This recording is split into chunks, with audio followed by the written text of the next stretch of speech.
Hey everyone, welcome to Monday Runday. And I'm sorry I was running late there. Actually had a bunch of technical difficulties. You can thank Magna Traction to that one. How's everyone doing tonight? Hopefully you guys are doing all right. Got lots of people waiting in the chat. Holy moly, lots of chat. Gus, the first check in. Got Brian Rock stopping in. Edward, what's going on? Welcome. And let's see, more Gus, more Edward, Brian Cahill is in here as well. What's up, buddy? Got Jamie with the wrench, waiting to beat anyone that breaks the rules here. Let's lower this camera down. That's one thing, guys, about this YouTube studio, using that for the live streams. It does not give you a camera preview, so you can't see this awful, this awful face right here before I hit the live button. You hit live, you're like scrambling at the camera. That's one thing I wish YouTube could check or change, not check. Change it and derange it. But hopefully you guys are having a great night. I want to thank you all for coming in. It's been a day. It wasn't a horrible day. It's pretty good. We got a lot of cool trains running tonight. We got Dell Hudson, Conrail Nuts, got an 060 Docksider waiting. Cool. Happy Monday. Hey, Sean's Train Depot. What's up, Sean? Conrail Nuts. Still waiting. We're here. I'm sorry, guys. Unfortunately, I can't stay, but at least I turned the great stream. Well, because you can't stay, let's run this a couple loops around. You got to see the Chessy. Oh, wrong way. Come on. All right. Got to at least see her once around the loop. Here we go.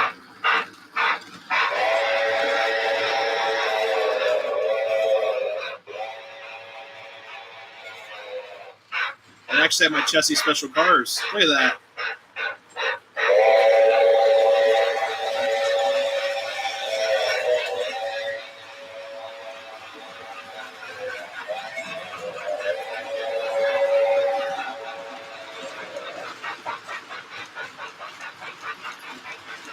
Iron Horse Productions, this is all your fault.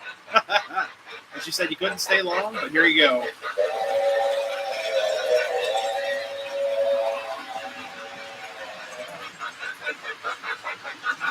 There we go. You're winning. That's awesome.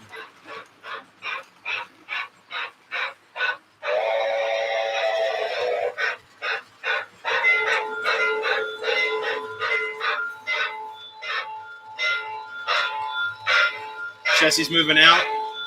Oh, she's moving in.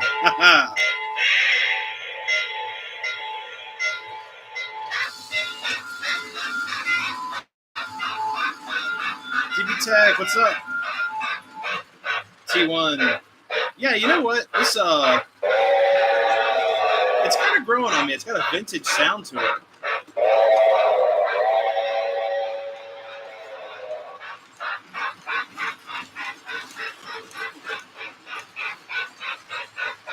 Here, I'll park her right here for the night. Right there. Bring her back a little bit. And that'll work right there. Say I had to run it because you guys were saying, oh, I'm only stopping in for a little bit. Got to give you guys the full experience here. And look, as I speak, you're right to my left to my right. Vintage Steam sounds. Yeah, it's actually, I think, guys, it might be one of the first locomotives with rail sounds. I'm not sure on that one, but it's one of the first, if not the first. So it is a toy train piece of history, I guess you could call it. It's part of the Alaska work train. Ooh, hopefully they have heat. Hopefully that heat works in that train. But hopefully you guys are having a great night. Running late tonight because I wanted to put the chuff unit inside the 612. Got that done. I didn't film it, though. It was really boring. So we're going to run the 612 again because I want to make sure the chuffer's working right. And we also have the little 080. Was it 080? Yeah, 080 Pensy switcher. That's to my right. Let's run that for a loop around. Let's do track 2. And this is the difference. So that's like rail sounds -1, and this is Rail Sounds 2. Why'd you turn off? You got work to do. There we go. I love this little engine now.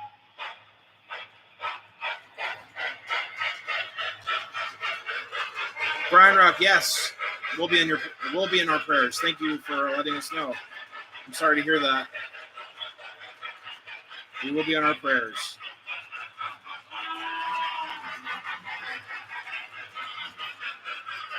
So this is a Lionel 080 switcher. Came out of a... Hey, Brian. James says hi. Hey, James. What's up?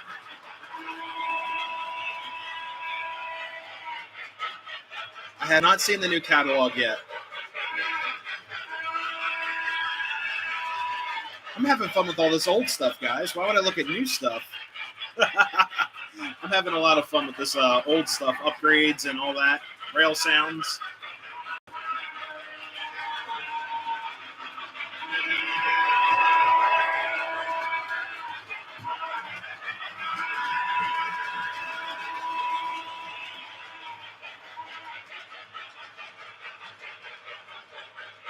RJ, did you miss anything good? Nah, just this.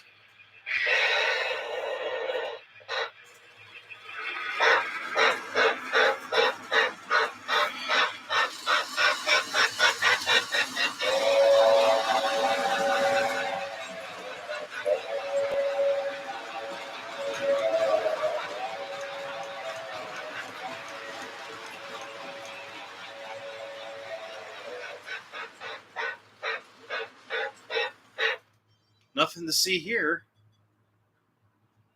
It's expensive. Oh, yeah. So I've heard. All you guys and your new toys. No, I'm just kidding. I actually heard it from the expensive part. I heard from, Sean, and also heard from my buddy Harry Henning up there at Henning's Trains. He said it was expensive, and a couple other people I can't think of at the moment. They all said, yeah, the new catalog is like kind of cringe. But I'm going to do a catalog video this week. I got a lot of stuff planned this week for videos. I did a tutorial. You guys were asking for it. The tutorial is up. We put a soundboard in the little 080 switcher. That's like right here. This guy right here. Sounds great. You guys were asking for tutorials. I brought you a tutorial. Got a couple other tutorials or toots this week. And it's going to be a lot of fun. I was actually going to call this week tutorial week, but it's not the way it is. But got some cool stuff. We're going to review the Chessy special at a later date. I want to actually do a decent job with that one and do the research and everything. But yeah, we're going to do a review on a couple other pieces in the collection, if not a tutorial. Let me try to fix this camera. This is so annoying with this. It doesn't give me like the option to like preview the camera and all that stuff. So let's see. What do you think of the the neon crossing? That's cool.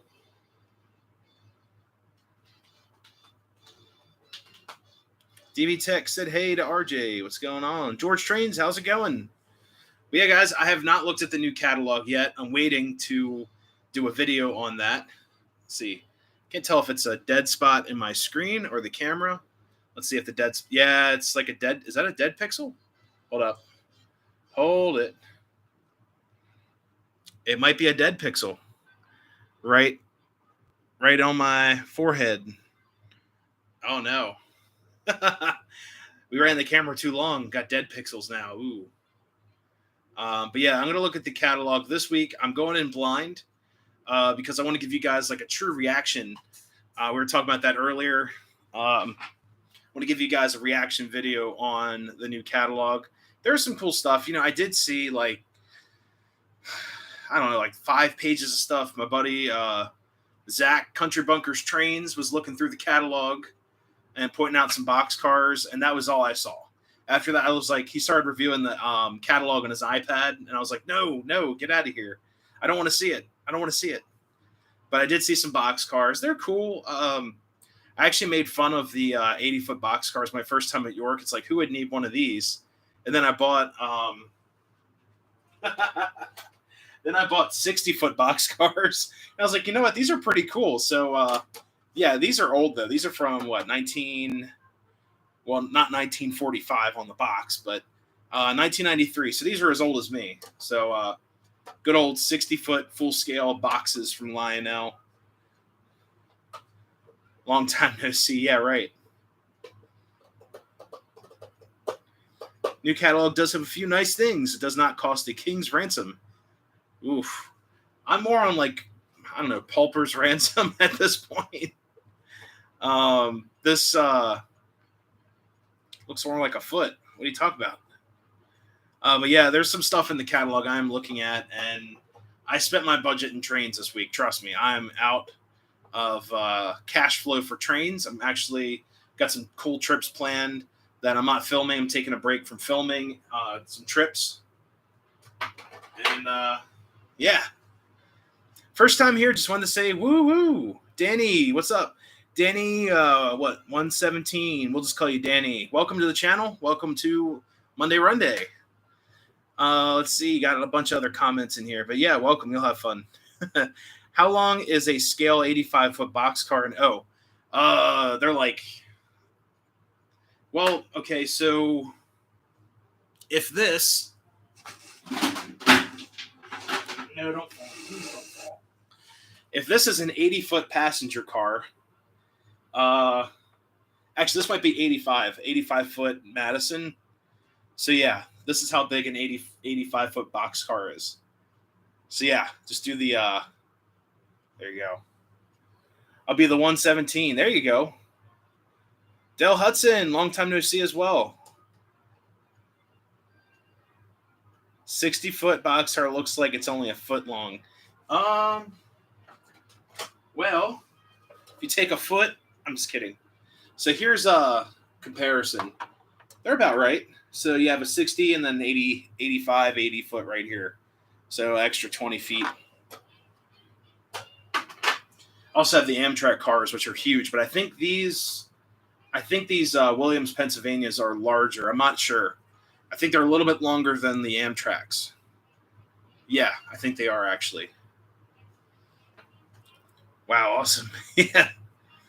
But that's what I'm looking forward to. I might buy one of those box cars. If they're not like an arm and a leg, I know they're gonna be like $115. I know it. It's gonna be like $100 for a box car.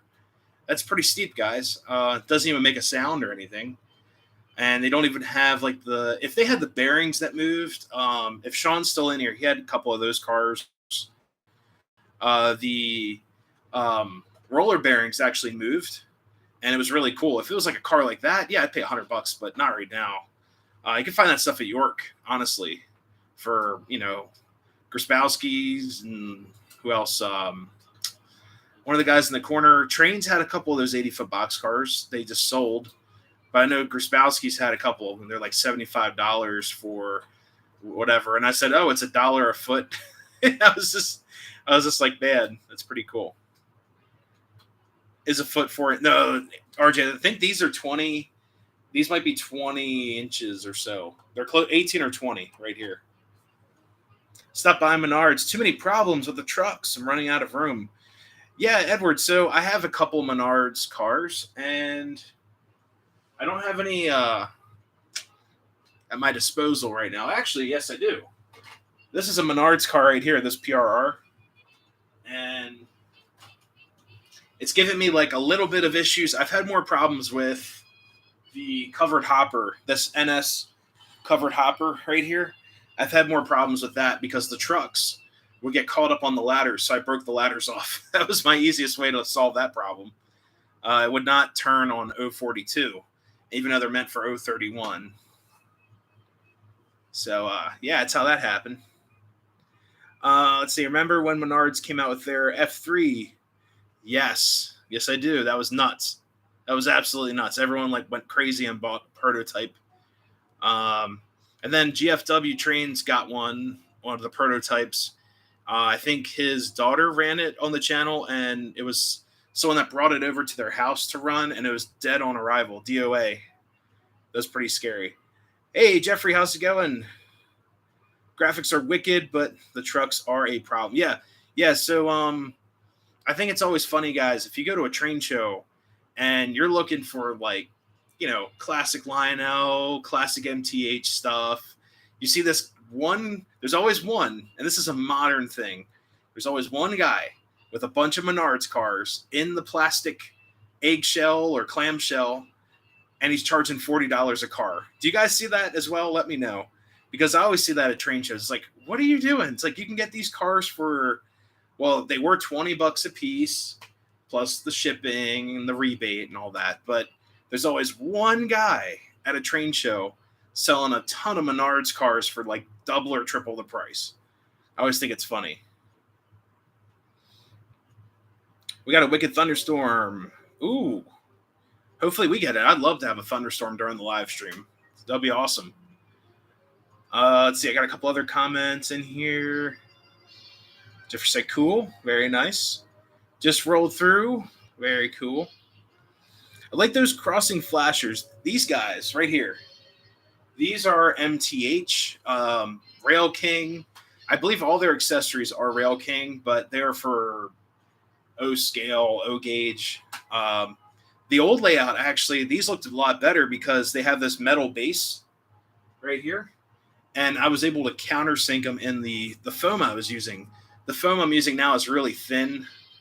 And, these are really hard to find. They go for like, I don't know. I think they're like $75 now. But it also comes with, where is it? Here it is. It comes with the bell module too. So you get the crossing gates. Let me move the trains off of it because they're going to flash all night.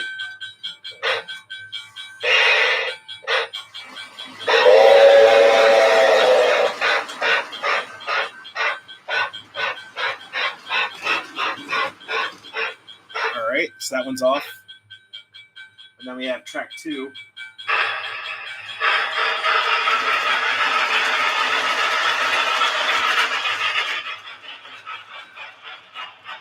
There we go. So they're out of the block.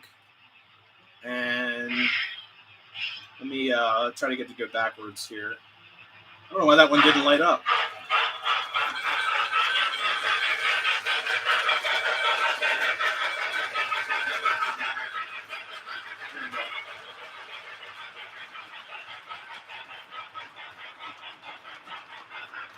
It's had a loose wire underneath. That happens. So yeah, these are the Loco's laughing at us. So these are MTH. They come with the bell module. You just hook them right up to your AC. So there's no extra wiring or anything. You just wire it in line with your crossing gates.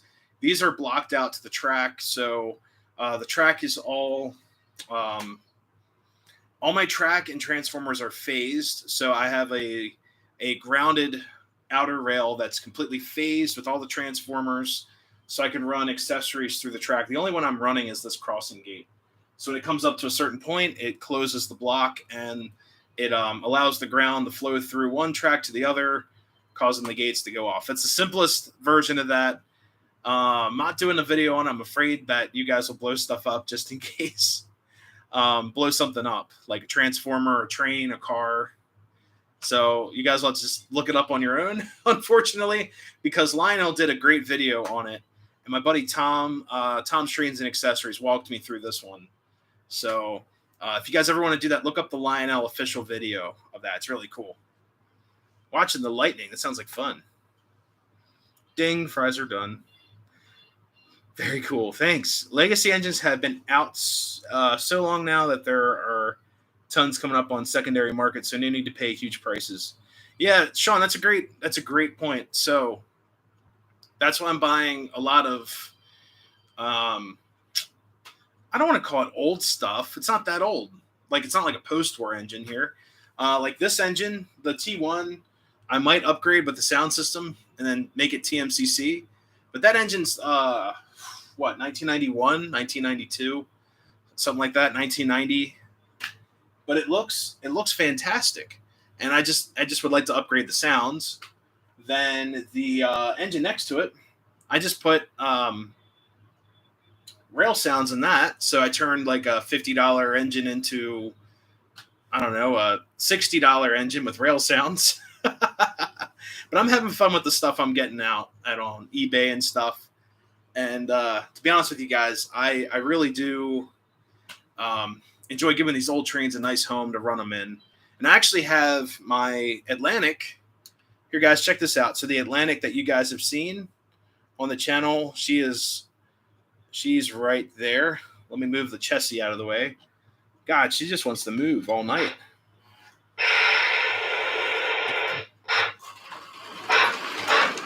There we go. So that Atlantic right there, the B&O, that is a 2001 TMCC model. And I looked up the newer one, and the newer one is the same exact tooling. It's just a little bit more updated with like colors and some other details, but that whole engine lights up. The number boards light up. The lanterns light up. It just doesn't have like a fan smoke unit and all that. So it's an older engine, but it runs great. It sounds amazing too. Hey, Rob412, how's it going? I love watching the lightning. That is so cool. The actual light, not Tampa Bay, but the actual lightning. Del Hudson heard a rumor that the War Bonnet BNSF is headed westbound past your Railfan Park tonight. Oh, so guys, that is like that War Bonnet is going to turn into like a meme, because we were at Makunji and a couple Railfanners showed up with scanners all out. They had all the numbers. They're like, this train, this, and we're just like, we're just here to watch the trains and hang out and talk crap pretty much back and forth. And this one person came up and they were like, a Santa Fe War Bonnet scheme is going to come through here at Makunji with, it's going to be the leader unit and all this. So we stayed and we're like, where the heck's this War Bonnet at? Because we've never seen it. We're a bunch of, northeastern boys, and yeah, it never showed up. So it turned into like a meme. But I thought it was great. Adam, what's up, man? How's it going? What's the unit in the ditch? The ditch? What ditch? There's no ditch. No, I'm kidding.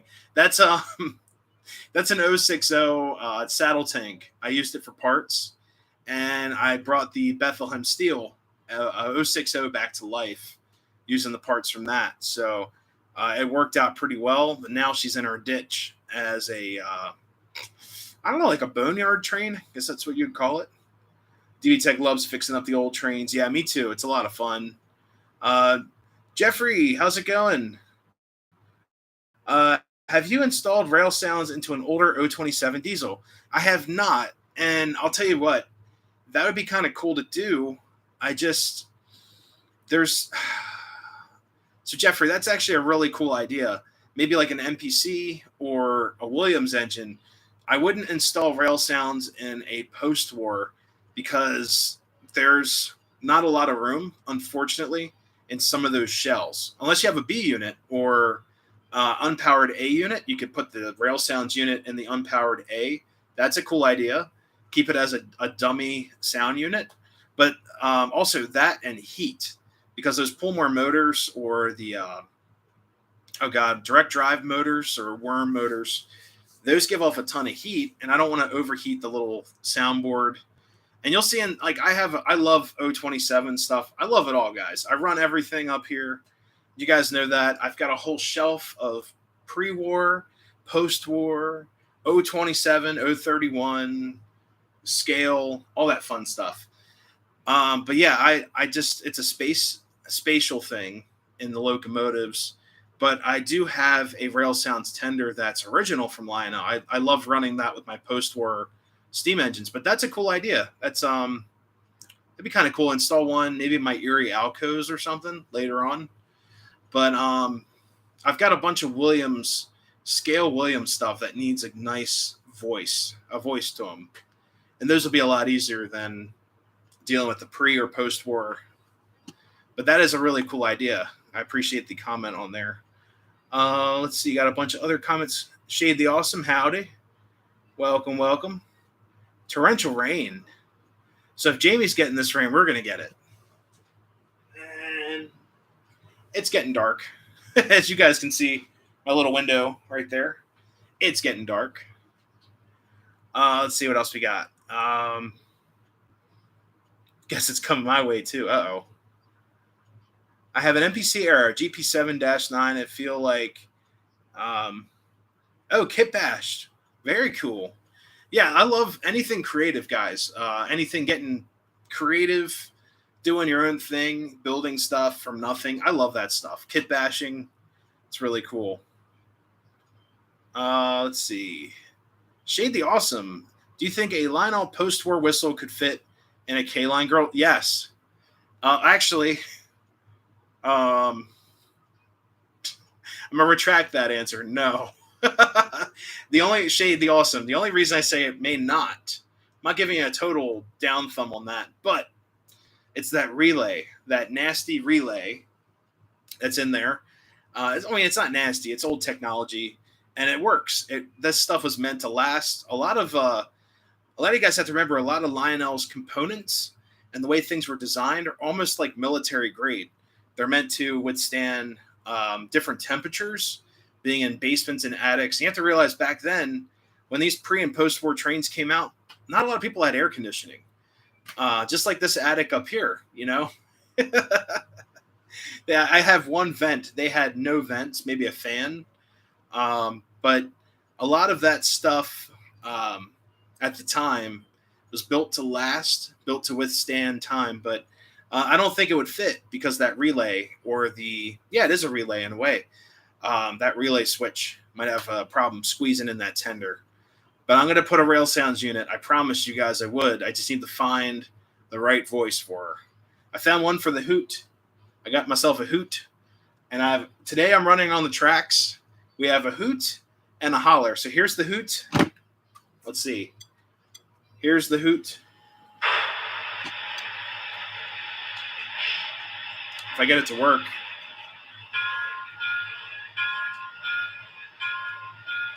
It's not working. Let's see if I can get this to actually do something.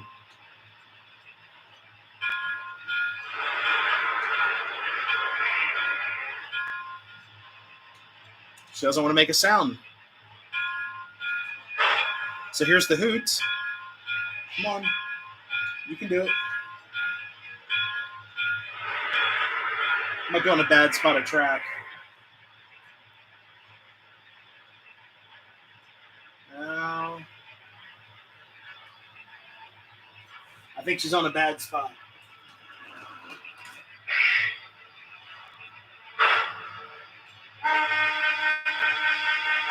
All right, here's the hoot.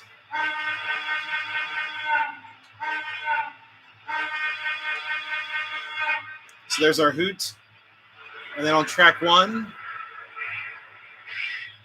gets the holla.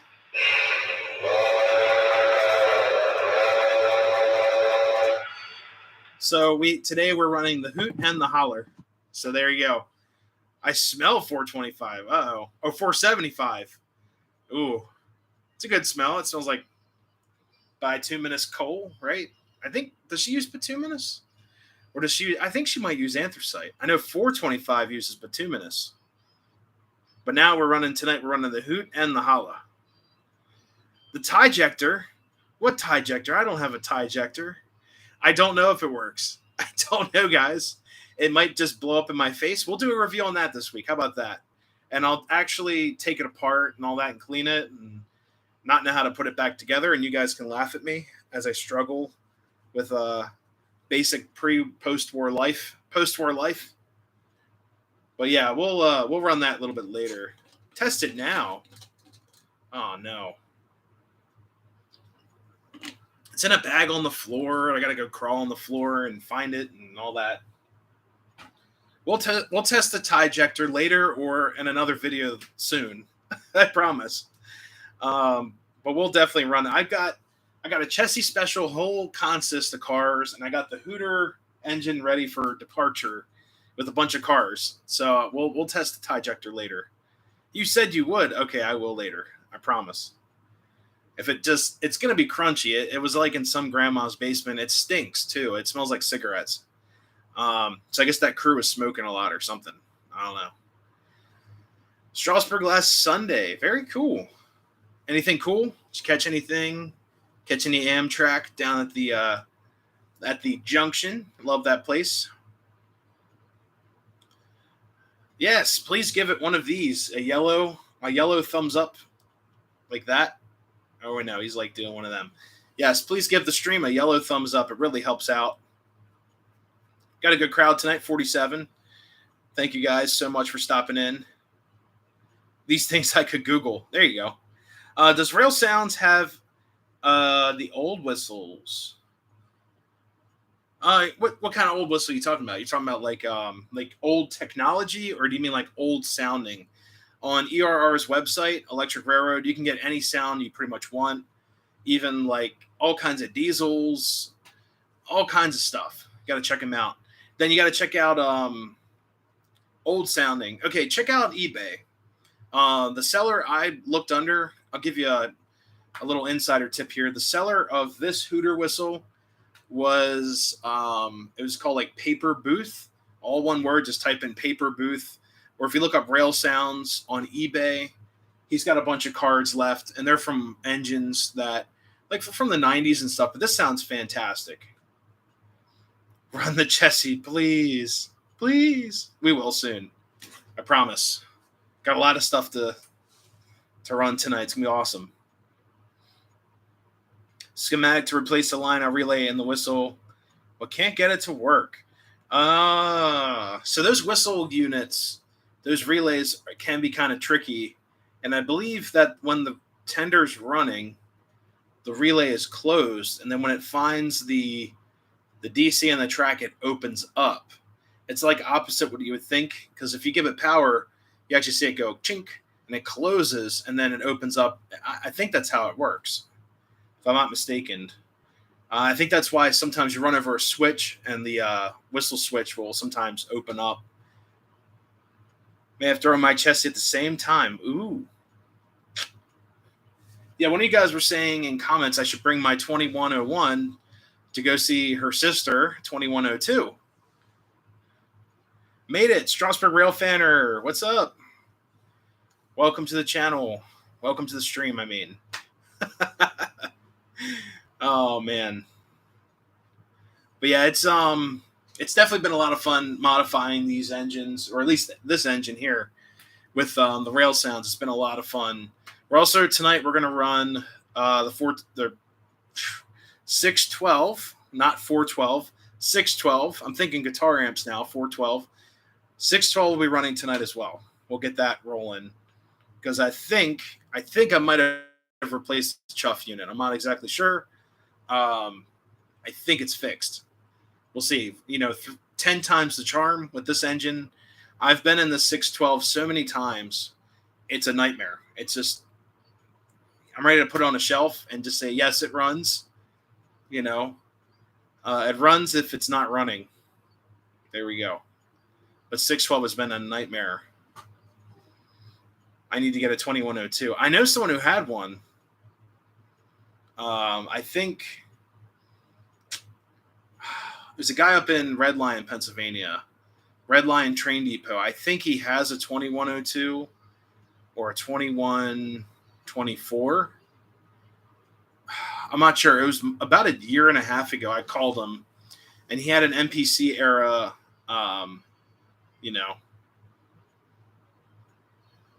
When is 746, 612 running at the same time? I have no idea. I have a 746. It's just it's on the shelf. It's a Williams, and it's not the best. It's not like the beautiful scale one I saw this weekend that you guys were trying to sell me. That was a 611, beautiful box, beautiful locomotive. That was a 611, but no, my 746 Williams is not. It needs a lot of help.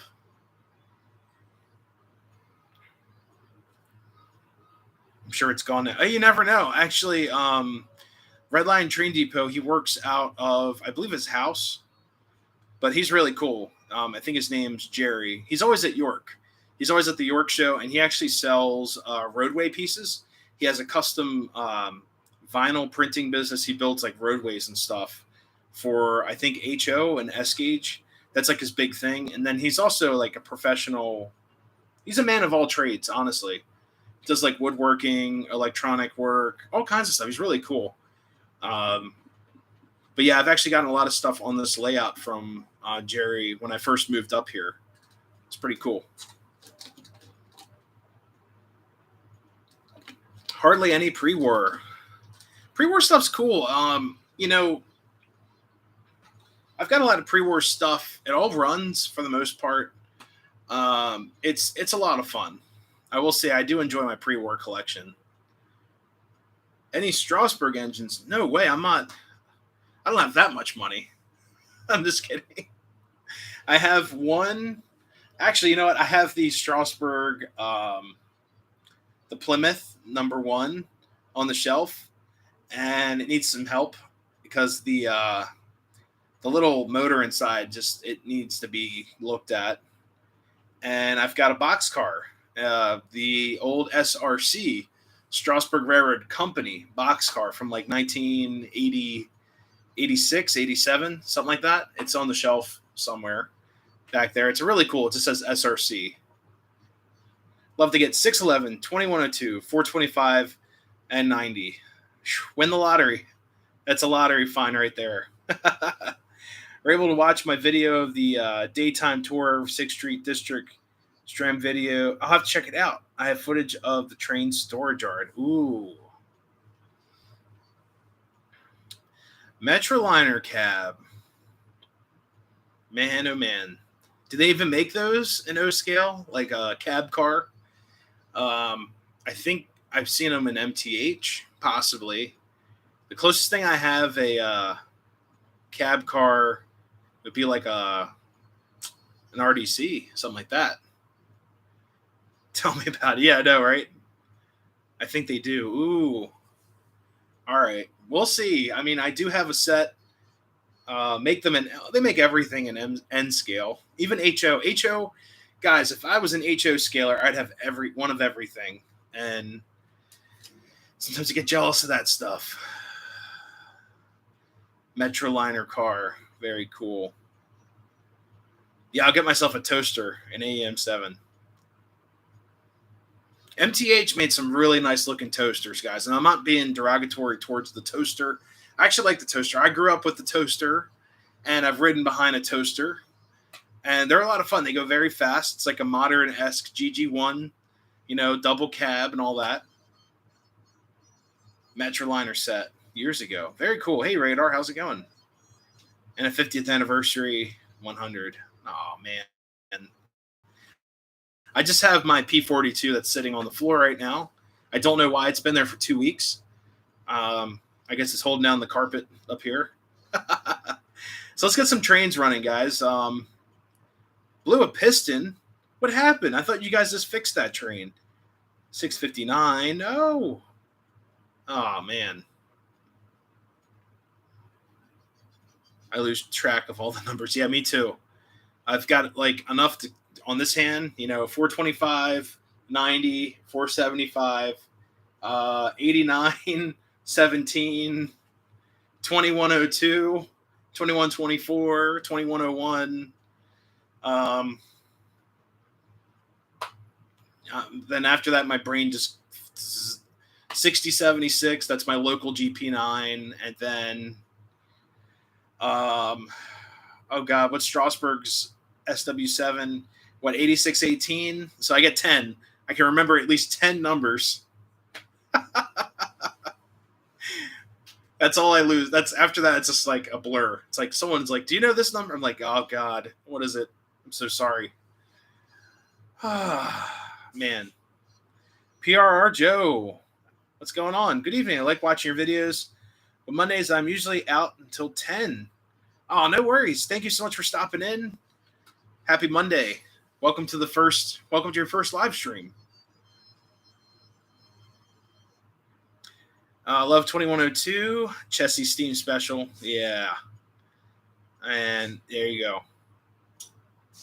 Strasburg Train Shop, they had an Amtrak Heritage unit. Midnight Blue was about $500. You know, their store has gotten a little bit better on pricing on the used stuff. He's got a ton. It drives me crazy. Every time I go in there, he's got like a ton of Amtrak fast, I guess you call it like fast box cars or high-speed freight. And he wants like a ridiculous price for them. They're like $50 a car. It's like, no, I'll pay you $20 for one car. Oh, wow. That's cool. At the Railroad Museum of Pennsylvania, Grandpa got 12 tickets to get us a chance to win the HO Scale Veterans ACS 64 642. Very cool.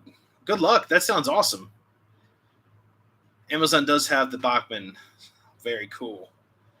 412. Would love to see 7002, 1223. You know, I want to see 1220. What was it? Oh, God, was it 1225? 12. Yeah. Yeah, 1225, right? That's Nickel Plate Road. Pull the throttle at 611. There you go. That's cool. That's really cool. Happy Monday. I have 5 of those a week. Oh, jeez. Chessy Fanatic. Douglas, welcome to the stream. Chessy Fanatic on MTH 280, MTH 484, Broadway Limited 2101. Very nice. Yeah, she's right there. She's back there for us. We get these trains running in a second, guys. So the sounds, I will say the sounds on the Chessy Special, they're a little dated, but I might keep them in there because it just, I don't know. I'm afraid to do an upgrade on that engine because there are not a lot of these around. These big full-scale Chessy Specials. There's the Legacy version, but then there's the MPC version, and then Lionel actually came out with an Atlantic. It's a rugged, big rugged trains, or the big scale, large scale series. That's what it's called, large scale. They have a Chessy Special Atlantic, a 442, and those are really cool. There's a couple on eBay right now. I thought about picking up one because they are just really interesting. They're full scale, and they look really nice, too. I would put sounds in one of those, for sure. Also have a Chessy Steam Special. Ooh. Oh, a schedule. I was to say 1978, so Van Halen 1 came out that year. One of the best albums of all time. That's hilarious. All right, let's get these trains rolling. So track 1's the outer track for anyone that's new, and track 2 is the inner track. So on track 1, we got the Chessy Special. I've got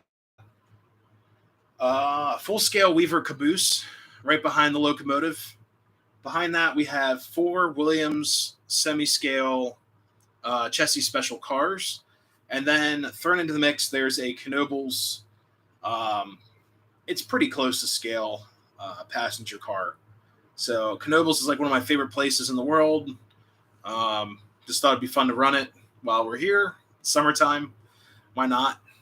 So we'll get the Chessy Special moving. I'll keep you guys in the yard. It might get a little loud up here, which I'm sure you guys don't care about because they're trains. And which way is the train coming? We're going to be going this way. Oh, there's my Chessy crane. Ooh. You'll get her coming around the turn. And then there's my 612 in the yard awaiting to be awakened. So let's get...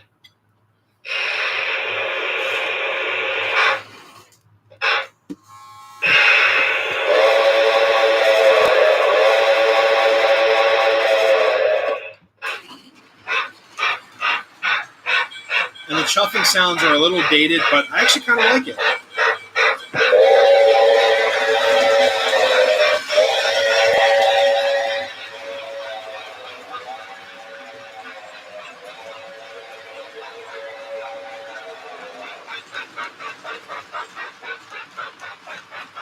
The cab experience was cool. And I agree, the engineer seat was bucket wheel siding. Very cool. Virtual rail fan, yeah.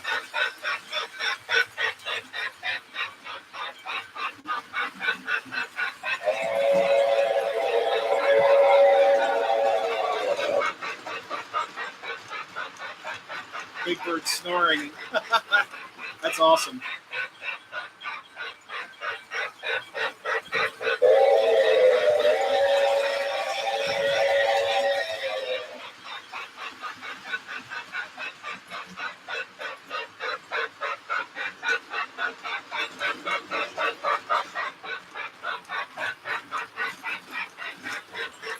(2102) went to Strasbourg.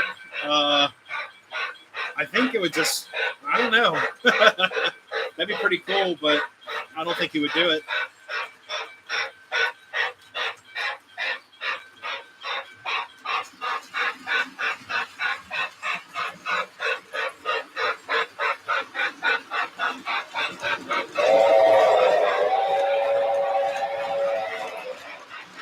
Locomotives Plus.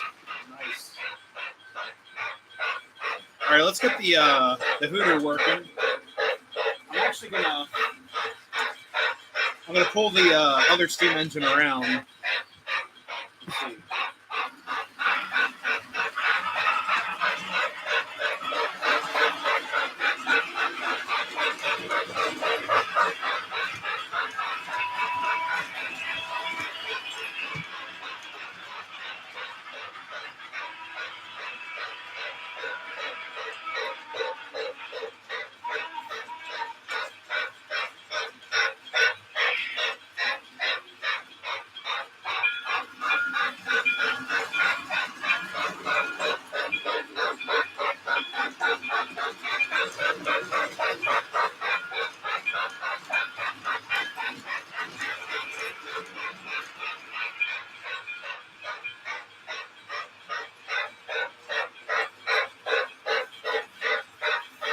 I'm gonna go grab a cup of coffee. I love some coffee right now. All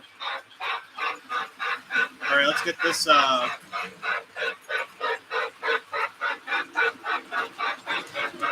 get the other engine to pull out right here. No.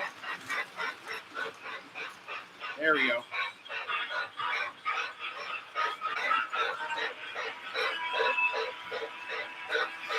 Yeah, it's my poor man's 475.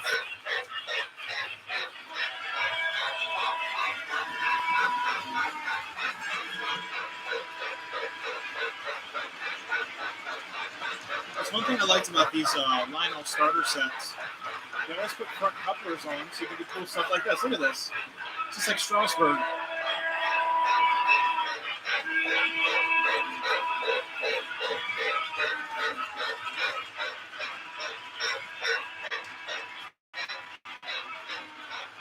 Hey, Isaiah Hawkins, how's it going? Rail Sounds 1.0/4 and Proto Sounds are the best. Yeah. Oh, yeah. I love Proto Sound 1. It sounds great. I went on the train ride at Jim Thorpe on July 2nd. Saw 2102. It was amazing.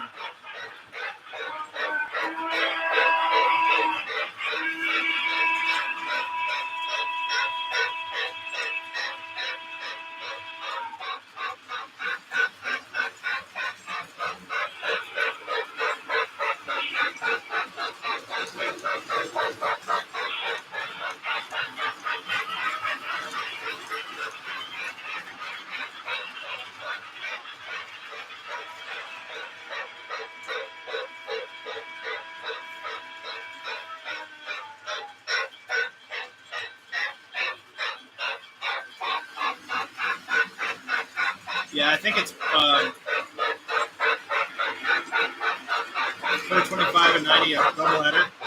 That'd be cool.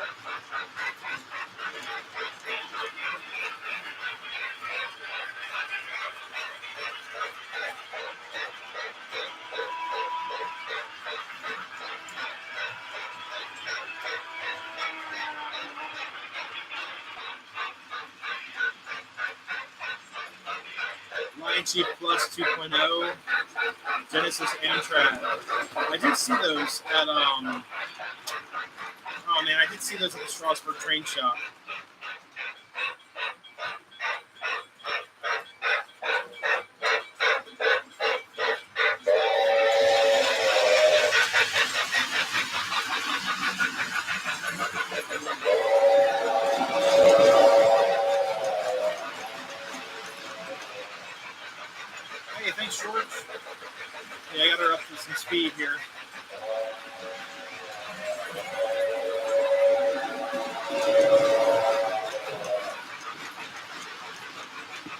move the camera to the station.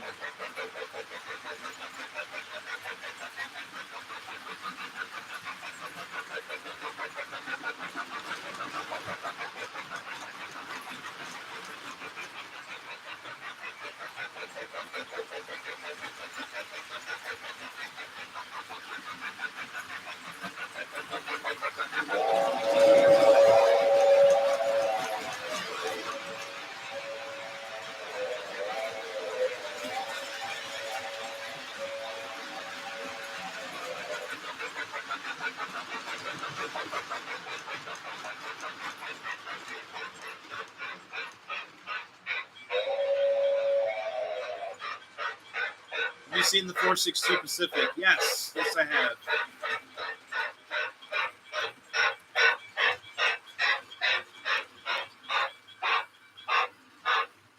I'm going to give the Chessie a little bit of a break.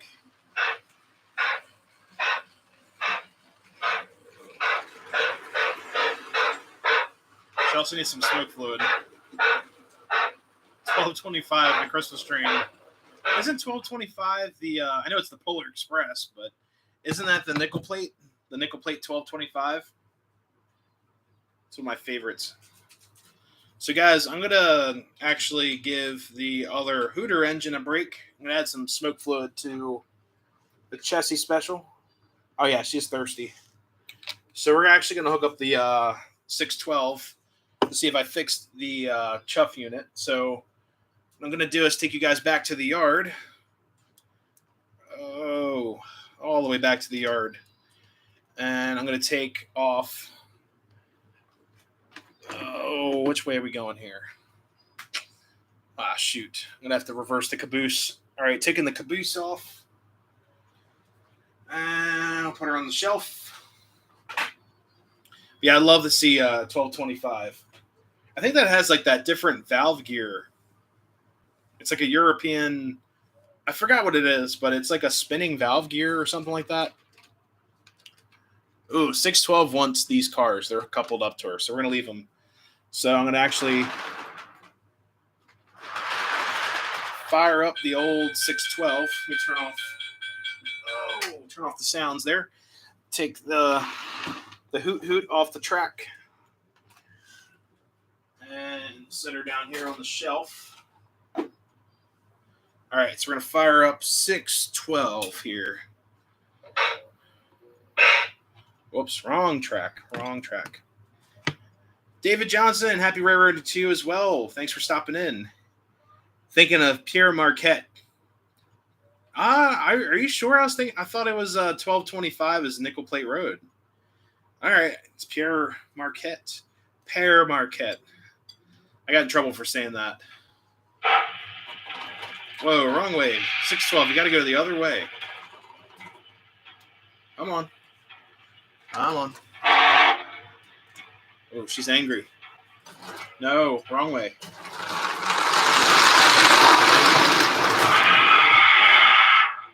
Well, she just crashed.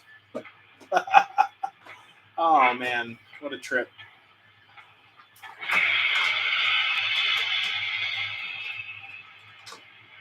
This is what I get for pulling freight with the 612.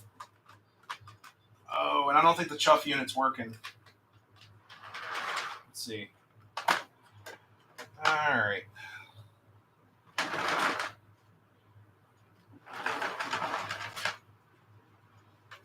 Those are coupled. Man, that sucked. Totally threw everything off the track. All right.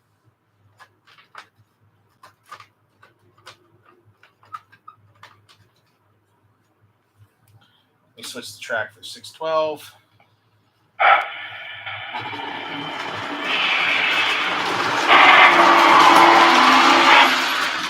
Nope, she is not chuffing.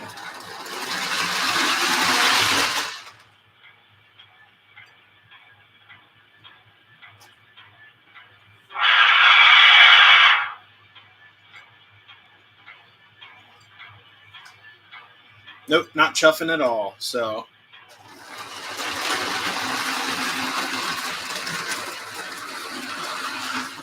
All right, guys. So that is going to be another time I'm going to have to open up 612 and fix the chuffing unit. That really sucks. This locomotive has been driving me absolutely like insane to the max. Oh well.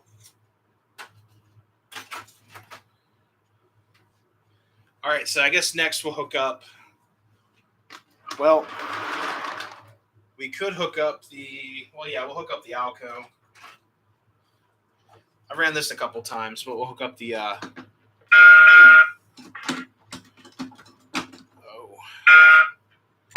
Penn Central Alco here.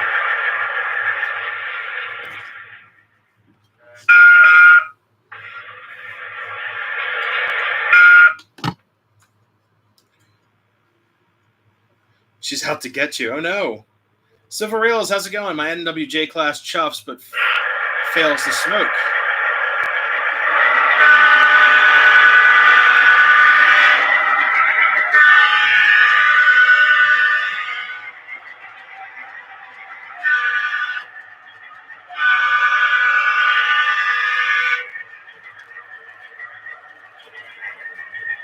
All right, so that's working pretty good. Hey, Rose Jewel.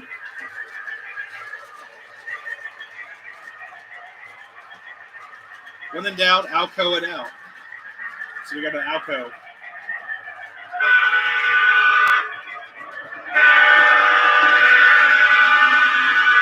All right, let's get 2101 running, not 2102.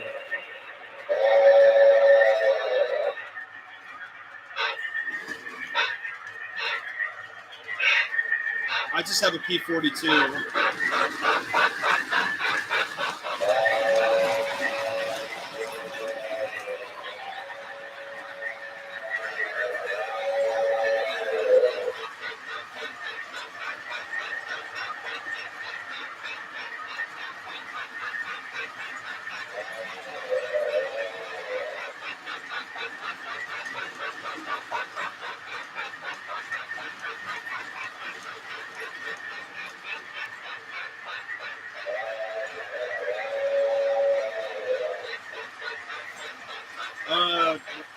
Let's see.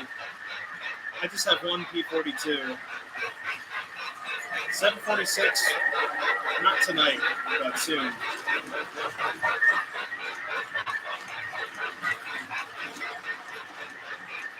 RIP 612. Oh no. Yeah, I was gonna say 612 has been dead for a while.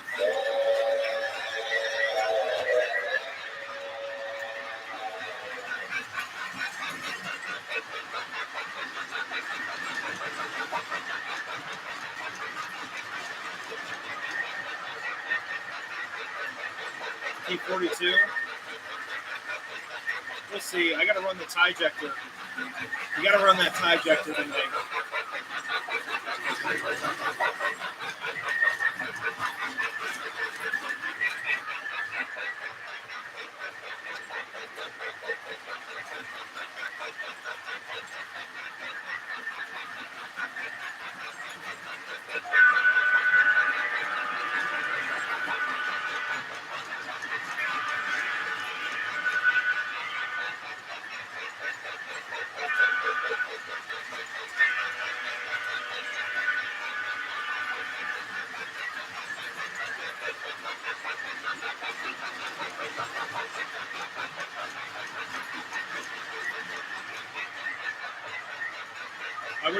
I wouldn't rewrite any Johnny Cash song. I love Johnny Cash. It's good stuff. When you're planning to go back to Strasbourg, maybe like in a couple weeks or so. I've got a couple adventures planned out already for the summer. I definitely want to get back to Strasbourg and film, like when the corn is all high. I'll film them in the corn.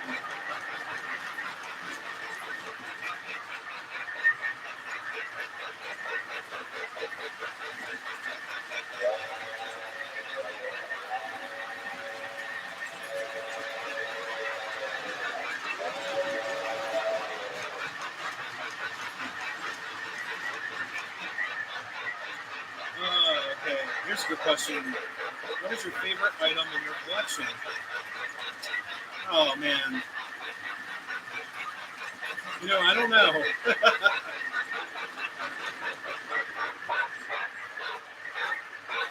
Because unfortunately, I know I cannot take this. I'm actually going to turn off the Pen Central for a second here.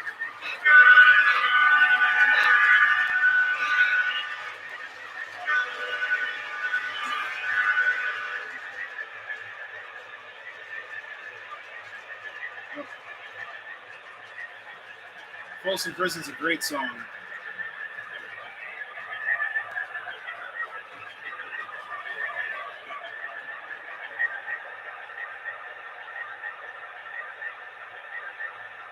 The Chessy is like early 90s.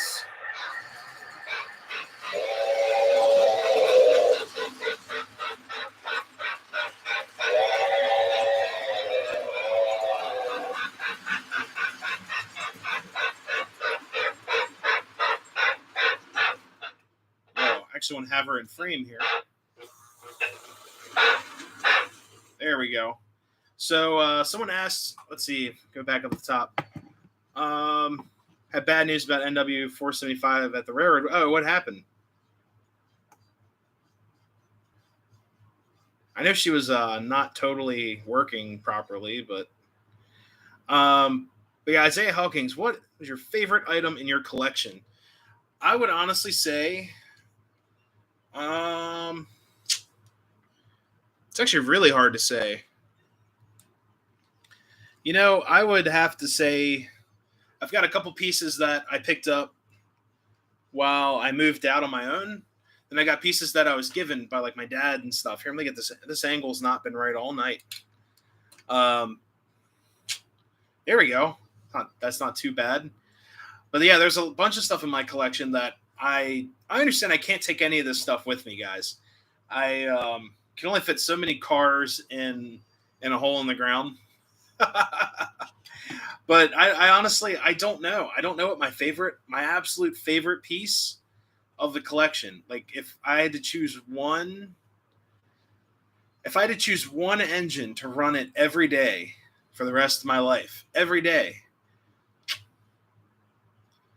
I don't know. I might, if I had to choose one engine,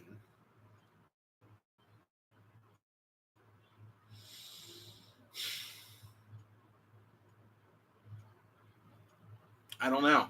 Because after a while, I'll tell you guys this, after a while, things just kind of become trains and you always forget, what you have. And okay, I have the train. Are you guys ready for this? And actually, I have to go down comments. Derail Daryl, what's up? Thanks for the train ride. Thanks for $20, man. Thank you so much. Because of you guys, I was able to purchase parts last week for the chuff switch. So I got to get that chuffer working. Where's that? 612. The curse of 612. I swear, everything with that locomotive has gone wrong, and I'm so gentle. But Derail Daryl, thank you so much. I will tell you guys what train I'll take. Let me go grab her.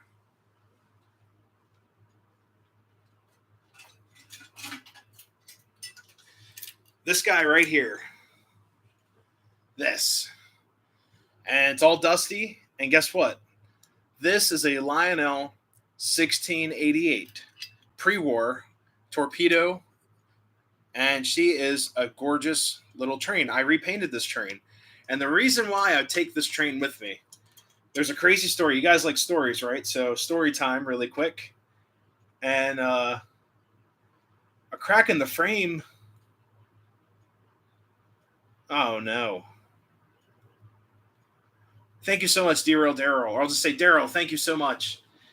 There's a story behind this engine. Why I painted it, and also why are the number boards brass. So, when I was a kiddo, we didn't have a lot of trains. I sound like I'm poor. Like I grew up so poor and like so deprived.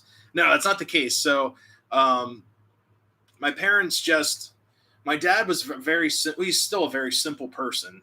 And there's nothing wrong with that. He just had his handful of trains, and that's what we had growing up. It wasn't like, we couldn't,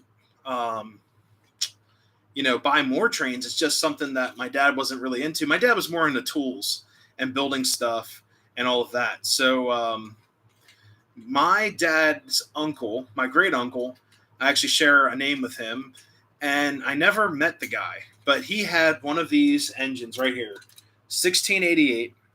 And when I was a kid, we had a 1688 set. I have the cars here in the set. It's a Baby Ruth, Sunoco, a New York Central caboose, but this is a Pennsylvania Railroad engine. This is a K4S Pacific. And when I was a kiddo, we had a big dog, and he liked to get into things, not like on purpose. He was a dog. I mean, dogs, all animals are curious. Even humans were curious too. The layout was only like 2.5 feet off the ground because my dad wanted it to be at a good height so us kiddos could mess around with the trains and we could run trains and get to things and reach on the platform. So my dog at the time, God bless his soul, he stuck his nose on the track. And you guys see how streamlined this is. Well, his nose was on the track. Big old dog. It was a yellow lab, so he looked like a bear. It was a big dog. Nose on the track, and the engine did this right off the table. Boom. Million pieces. My dad and I struggled for years, I'm telling you guys. I'd say like maybe 15, 20 train shows over the course of 10 years to find a 1688 and parts to fix a 1688. My dad has 4 different variations in boxes, and I think I have them at the house here. So I found one that was really cheap, and that's this one right here, and I painted it. Someone painted the shell blue. They wanted to make it look like the what's the Baltimore and Ohio version of it, of a streamline engine, the Royal Blue. It was all blue, and the wheels were red. They actually had red pinstriping and everything. And my dad's like, do you want that engine? We're going to fix it up, and you can have it.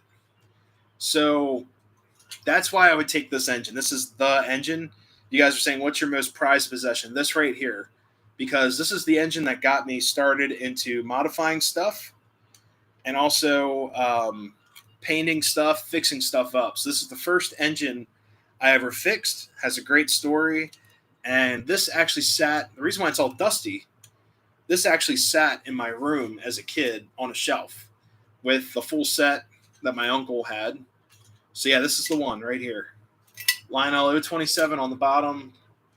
And that's the story. And I'm sticking to it. All the electronic stuff, if I had to choose one engine, and all I would beg for is if I could take the whistling tender that came with this that I also fixed and my uncle's cars. And that would be the set. The second set would actually be my my dad's 248, Lionel 248 set. But that is at my parents' house. That's my dad's. So I'll leave that up here for good luck, even though I'll probably get knocked down. Yeah, thank you so much. Yeah, I know you guys like stories and hearing about collections and stuff like that, but that's the story behind the little like 1688. Then when I got older, I started buying a ton of them. I have like 12. I have 8 that run, 12 that 8 run. The other 4 are in repair. So, RJ almost broke another smoke unit. Hello, chat. So yeah, sorry, I rambled on there. But yeah, Senate 420 or 475 has a crack in the frame. That is bad news.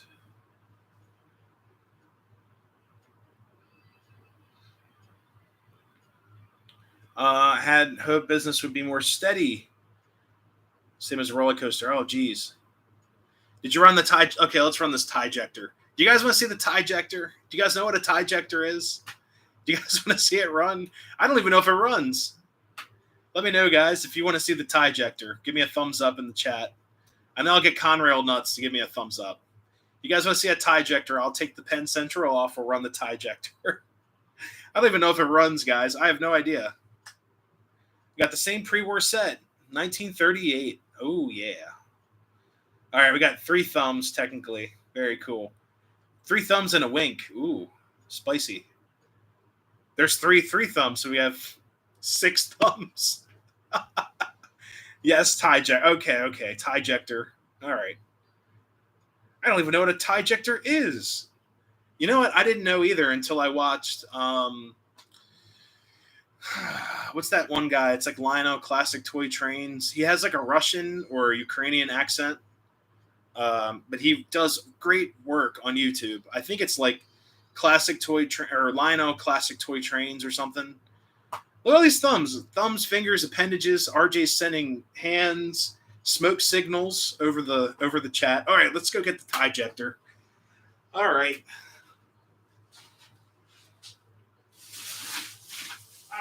Okay. Tie-jector it is, and I gotta get the ties so we can inject them all over the place.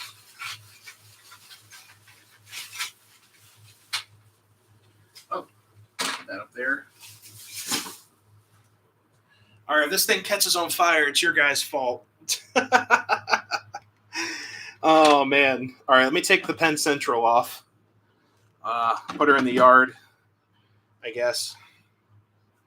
Well,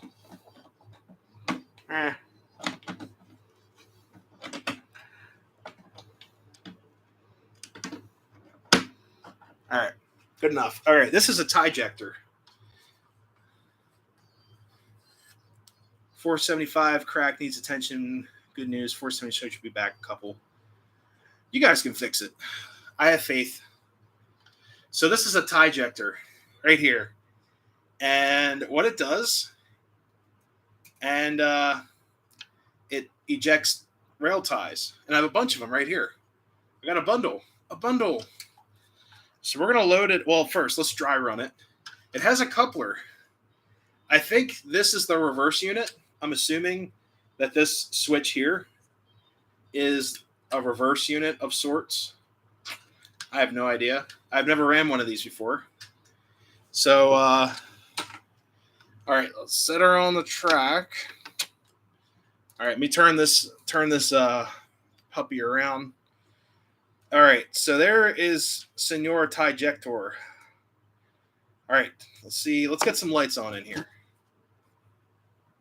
Small. It's post-war. It's a post-war piece. It's not meant to compensate anything. It's just a tie-jector. All right, let me get some lights on in here, guys. Give me a second here. All right, so we did cozy. That's pretty cozy to me. Is it fast? I have no guys. Okay, so I bought this at Kutztown, and I haven't ran it yet. So it could blow up. It could melt. Tom, what's up, buddy? No worries. Tom, is this thing gonna melt on me? I've never ran one of these before. All right, let's see. Whoa, wrong track. Track number 2. All right. Oh, God. It's buzzing at me.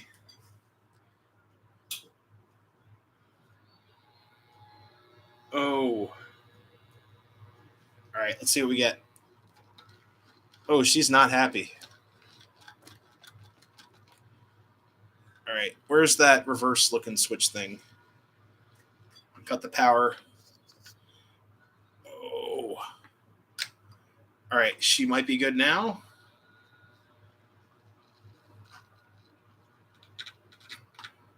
Oh, did we move?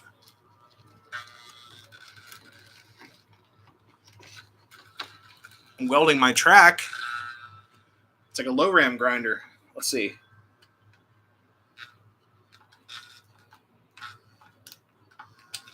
It's not shorting out. That's a plus. Dead on arrival. Oh, yeah, she's warm. All right. Yeah, she is. Yeah. Let's see. You guys want me to open this up live on the air? I will open it. Oh, yeah. Yeah, I got the ties with her. All right. So you guys want me to open it up on the air? Oh, God. Oh, man. This could be really scary. This could go south. Or it could go north and everything goes well. All right, so let's open her up.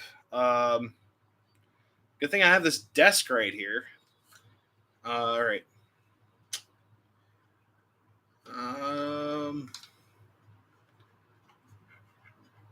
I can just do what they do at train shows. Oh yeah, just spray some WD-40 in there. It'll be perfectly fine.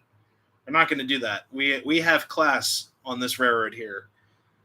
We do not use WD-40 in electronics. Let's see the inside. Oh, it's probably like this on the inside of it. Everyone's cat and dog came over, and for Christmas time they ran this on the floor in a circle for hours. I can't even find a screw to get in this thing. There should be like 2 screws. Tom, if you're here, how do I get inside this tie ejector? Needs a little love. Yeah, I know. I'm willing to give it love. I just want it to work. All right, is that a screw? Let's see. Let's start poking around. I thought there'd be a screw in that hole. Check the front. I think I found myself a porthole underneath. Are you sure about that? I only see the one screw, and that's for the switch right here.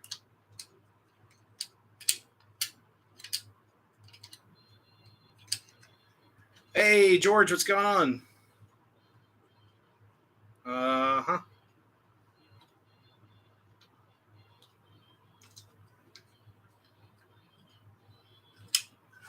Trying to figure out a way to get inside this tie ejector. There's got to be something. I mean, it's post-war. It's meant to come apart.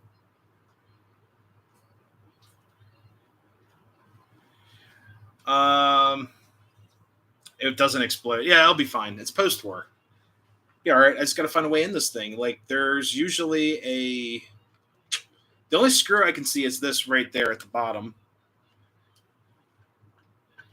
Unless this piece just lifts off, but usually no.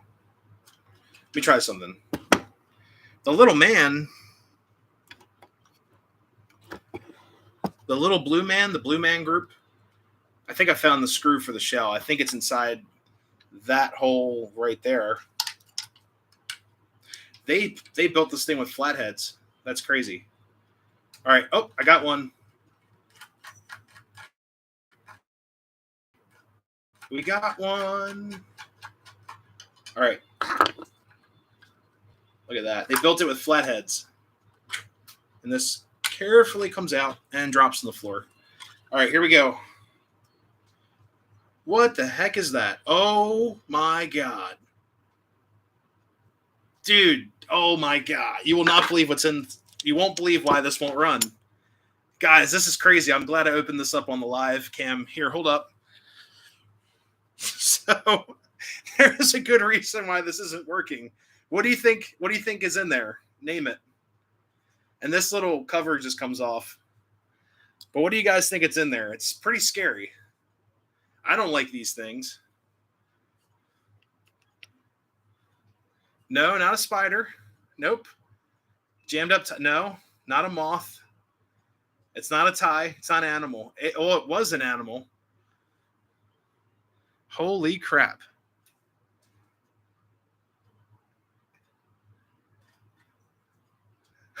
Penny wrapped in free paper. No, it is a bug, but what kind of scary bug? Like really scary. It's a bug. Come on, you guys are getting pretty close. The war bonnet we were promised. And that's not a stink bug. Scary bug. Think of like something that can actually hurt you. Nope, not a centipede. Bees. Who said rose jewel? Rose jewel. Guys, look at this. What is that? Look at that. That's why it's not working. There's a wasp inside the armature or the commutator plate. Look at that. Isn't that like the craziest thing? Dude. Well, there's your problem. Yeah, yikes is right. Maybe that's why it was so cheap. right, let's get this sucker out of here. This is pretty scary. Is it crispy? Oh, yeah. Oh, yeah. Yep, she is... Let's see. There you go. Wasp. Wasp is a rock band. Yes, they are, and they're crazy, too. I love them. They're awesome. So that might be the reason why. So I got to travel underneath the platform anyways to grab some electrical magical lubricant. I'm going to throw this... Wow, it even has like fur on her. But yeah, there's a wasp inside my tie ejector. Wow. Pretty scary, right? How? It just got in there. I guess it was warm and it crawled in there and crawled up in there and died, I guess. So yeah, this looks really clean. Like, look at that. Looks brand new. It just needs some love. So I'm going to go grab the electrical lubricant stuff, guys. I'll be there in a second. I'm going to throw this specimen away. But just one screw. I knew there had to be at least one or two screws, and they used a flathead instead of a spade or a hex head. So I'm going to grab grease. Yeah, we need grease too. Oh, man. I've seen everything now. Oh. All right. And where's the grease? Here's the grease. All right. Oh. All right. Yeah, that bug was dead on arrival. This will work. I know it. So, guys, for fixing stuff up. Hey, Engineer Ed. Yeah, it was dead. It was a dead wasp. Still freaked me out. I opened it up and I'm like, that doesn't look like it's Lionel. Flying all over the place. Yeah, we do get wasps up here occasionally because it's an attic. It's an old house. So, guys, for grease, white lithium from Hobby Lube, Molly Grease. Woodland Scenics makes this stuff. It's really good. And then for fixing and loosening stuff up, we're going to use CRC 2-26 multi-purpose precision lubricant, plastic safe, improves electrical properties. That stuff. And it's also approved by the National Science Foundation. So that means it really works. But it's great. This stuff is magic. You use a little bit, and it goes a long way. So we're going to right over top the brushes. Make sure there's no more monsters in this thing. All right, right over top the brushes. And you just kind of do this. Fill them up. And then we're going to turn this guy by hand. Oh, it's all geared. Can't turn her by hand. Huh. Oh, yeah. Yeah, that'll work now. And then for grease, no Lionel uniform. He's wearing K-Line colors, though, with that yellow and black. He was looking for a job, I guess. I don't know. Oh, man. I'll get myself in trouble here. All right, that will do it. All right, so I just put a lot of grease. This thing's pretty dry, and that will carry out throughout the model. The toy train. Man, knowing this thing has like a full pull-more in there, this should be able to pull a ton of cars, which we will do. Nick, I have a display of N-scale Amtrak AC 6421s. Very cool. Nice. That's awesome. Yeah, Amtrak's cool. I like Amtrak stuff. All right, the little blue man, he's slouching on the job. Look at that. Yeah, it looks like he had too many beers. He let the bug in. Hey, Peter, how's it going? He was looking for a job on the B line. Hey, like I said at the Reading video I did of the museum, the B line service had bees living inside of her. So it was the B line service. Ha, ha, ha, ha. All right, so let's get this on the track again. Left in the 100. Yeah, it was heavy. It's like that Chessy special back there. She's heavy as well. All right, let's see what happens now. I think Oh, she's turning. She's turning. Come on. Come on. Come on. You got this. Go. Go, go, go. Oh, she's smoking. We don't want that. Get out of here. All right, so Power Max Plus. I'm not sure. I don't know what that is. Hey, Ron, how's it going? Welcome, welcome. How much was the shirt? Actually, Jeff, this Norfolk Southern shirt was on sale. It was on clearance sale, actually. Ooh, this is really warm. All right, let me try one more time.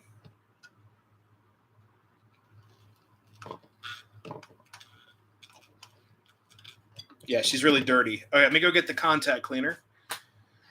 Unless this stuff can work as contact cleaner.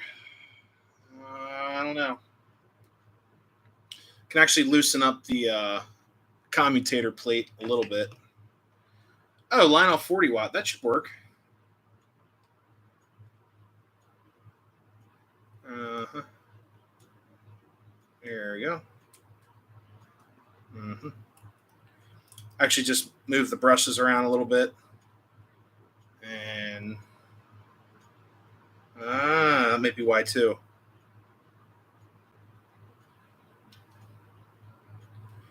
Where does that wire go? All right, I'm thinking that there's also a wire shoved in here where it doesn't belong. It could be getting in the way. Let me flip her the other direction. See if that does anything.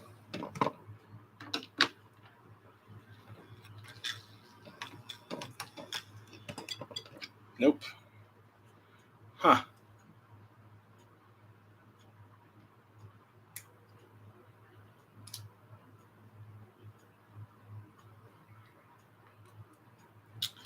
Hey guys, I don't know. Looks like there's a wire. It's really like close clearance to the frame.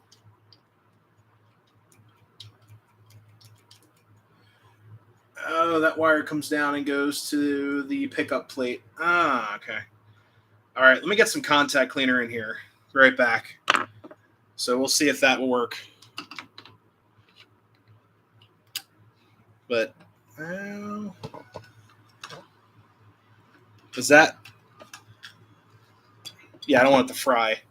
All right, so let me grab some contact cleaner. We'll spray it free, and I'll be right back on the table. But this thing should work. I think it should work. A lot of moving parts. Really cool.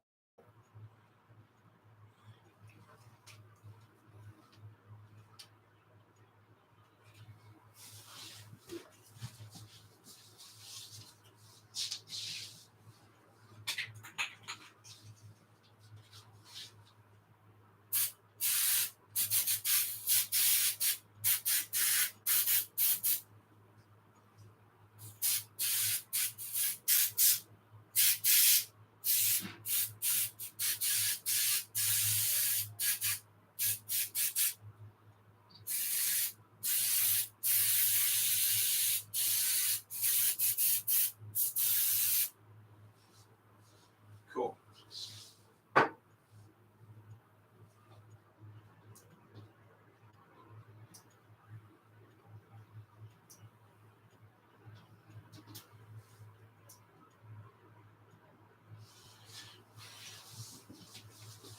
All right. So this has all been sprayed out.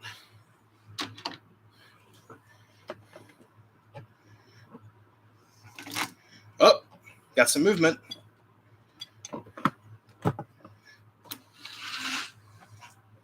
Come on. Oh. All right, we got her freed. So here we go. Nah, she just had to be woken up. She was in a long nap. Let me turn the where's that switch at? Turn around that way. So it should go that way. Right?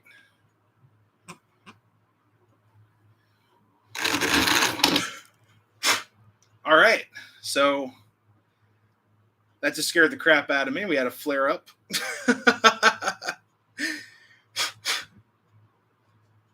Oh man, that was awesome. Did you guys see that?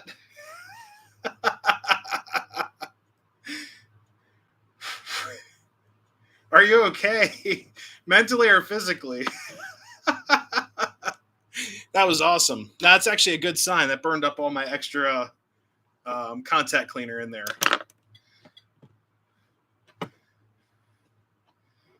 guys ever caught a Lionel train on fire before? All right, we'll move her down there. Come on.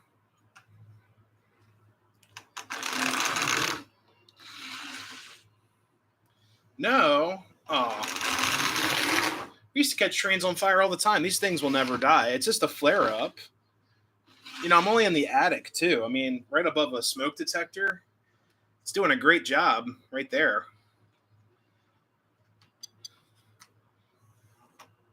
Come on. Oh, yeah. The flare up was actually good because that burned up all the extra contact cleaner in there. And now she works like a charm. Just needs to be dead battery. Oh, no. All right, so she only runs in forward. And that switch underneath just activates the ejector, the tie ejector. So let's put contact cleaner in there and light her up again. Have a barbecue tonight. No, I'm just kidding. Just putting some electrical lubricant back on top of the brushes. Now, I've had engines flare up before, and it's actually, like I said, it's decent because it burns up all the extra contact fluid, contact cleaner, and these engines get hot. They arc like crazy anyways, so it's fine. Not worried about it. And there you go. And we'll turn her around. We'll send it.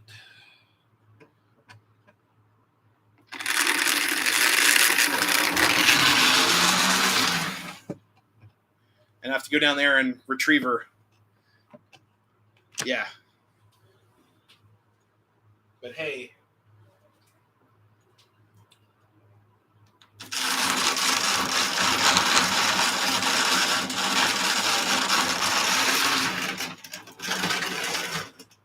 She was not built for speed. Come on. All right, so guys, I'm gonna send her out in the track. Oh man.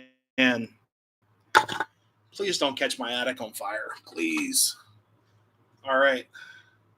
Run some laps. Yeah, we're gonna hook her up to some cars.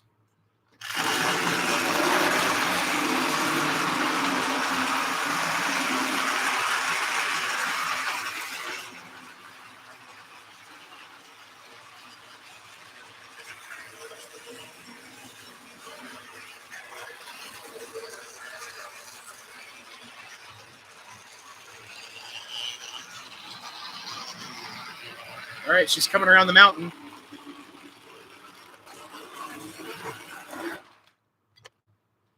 All right, and she's smoky. So yeah, something ain't right there.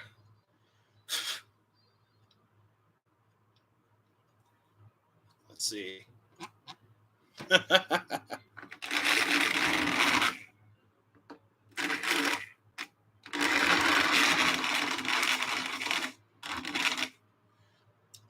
Yeah, it still needs to be like cleaned up a little bit. I don't want to take the brush plate off because that's a nightmare to get back on. If there's only a way I could like adjust the resistance on the commutator plate, I think it would help it out. It's not designed to pull more. One to two.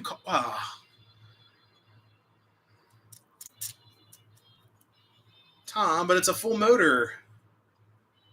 No, I'm just kidding. All right.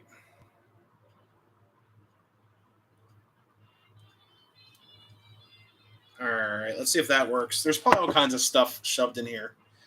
Let's see.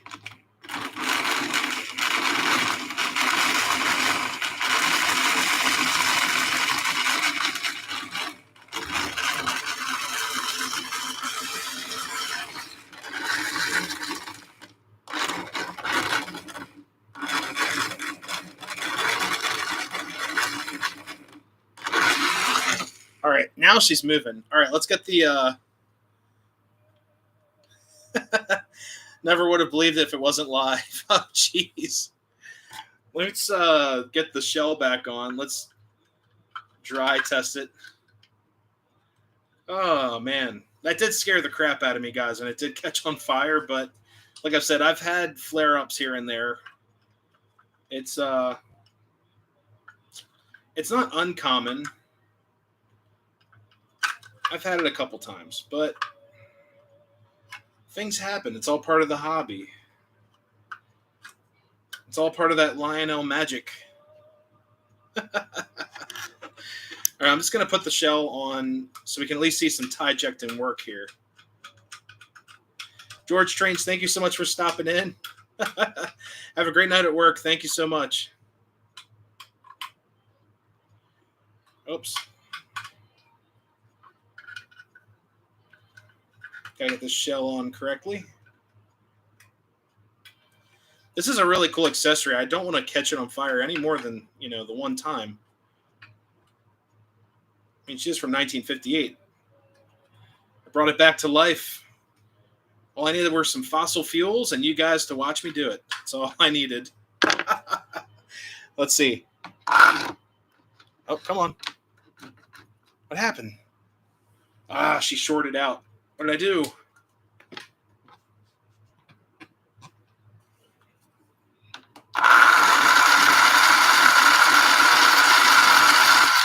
All right, so what we're going to do, we're going to load her up with some ties. She is like spitting ties. This is awesome. How do you not drop it when it... Like I've said, guys, it's not my first rodeo when it comes to trains that catch on fire. It's not a good thing. It's not a bad thing. I'm glad it happened. But name it the Phoenix. Yeah. All right, so we're going to run it. Let's see. I'm going to have to catch this thing. I got all these cars on here, so let's move her back. And we're going to see the car or the ties shoot out the side. So here we go. Let's send it on the main. Here we go. Why isn't it spitting ties? Ah, there we go. You have to kind of prime it, I guess.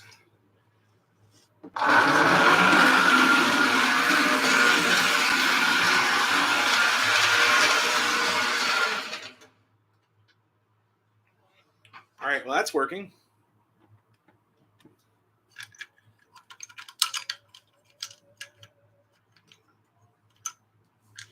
I guess you can only put like a couple ties in here at a time.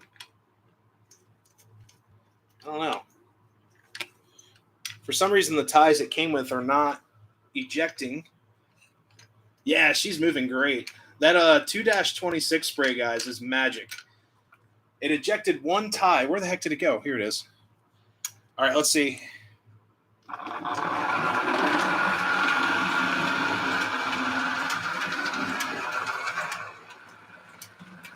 And I can't even turn it around. Hey, Peter, have a good night.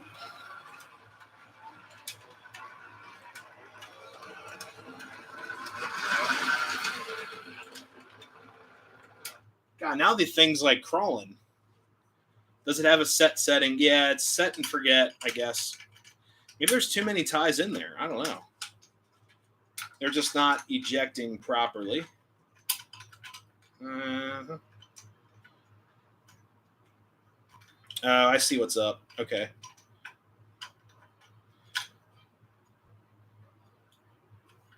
Uh-huh. All right, that's the problem right there.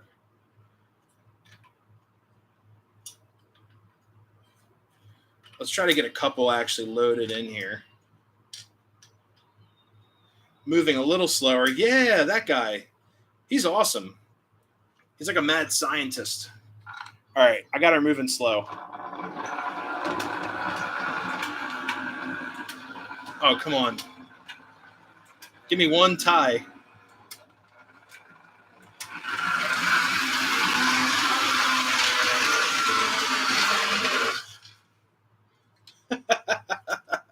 This thing is moving now. Thank you guys for your patience on this.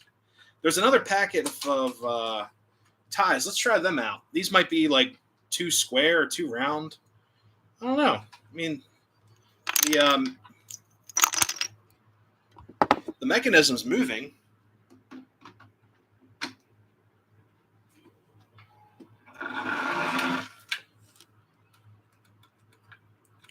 Let's see.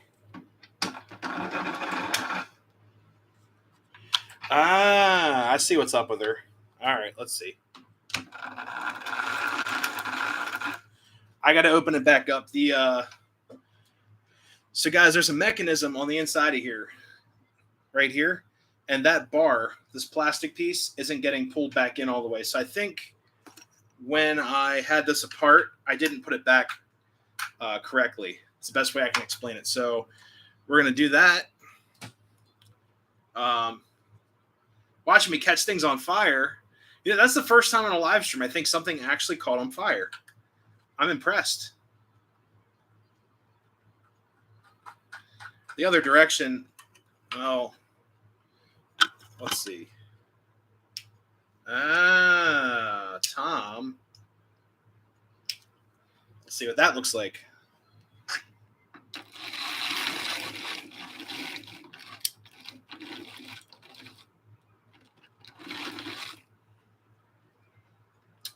Okay. I see what I have to do.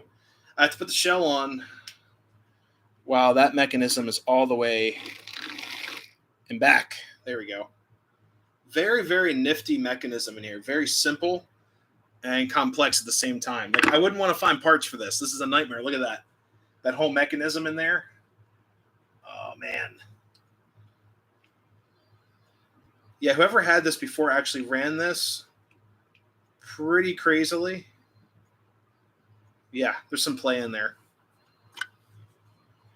Let's get the shell on carefully.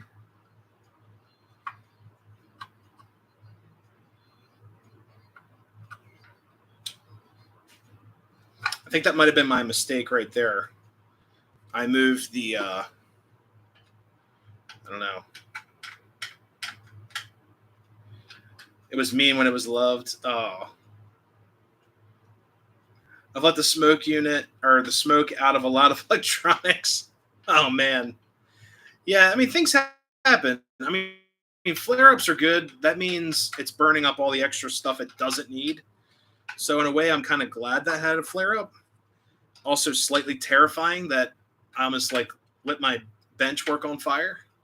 But it was a controlled fire, right? It was love. That's the best way I can describe it. These were loved. And you never know, this could have been someone's Christmas gift in 1959, 1958. Merry Christmas. Here's a tie ejector. I would have been like, yes. Artie, what's up, brother? Oh, he's missed you on the good stuff. Yeah, you missed the fire. Yeah. We go hard on Next Crossing. We light fires up here. Yeah, these are like rounded too. These are like rounded. That might be another reason why it's not working. We light stuff on fire. Burn it down. No, that was unintentional. 100% unintentional fire.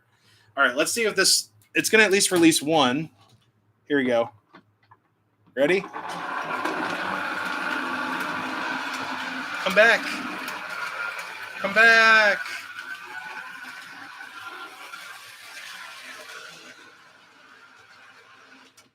I'm going to try the other bundle. Yeah, it launched like 3 of them. Let me get the other bundle of ties. They might have to be square. I don't know. Or I just load them down.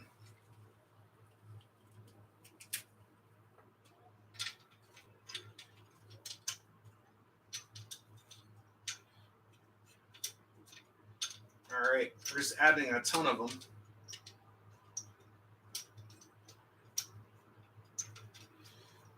All right. And I have rail ties all over the floor after this stream. All right, so I got them all loaded on top. Electric bill. What's an electric bill? I don't know what that is. All right, let's try it again.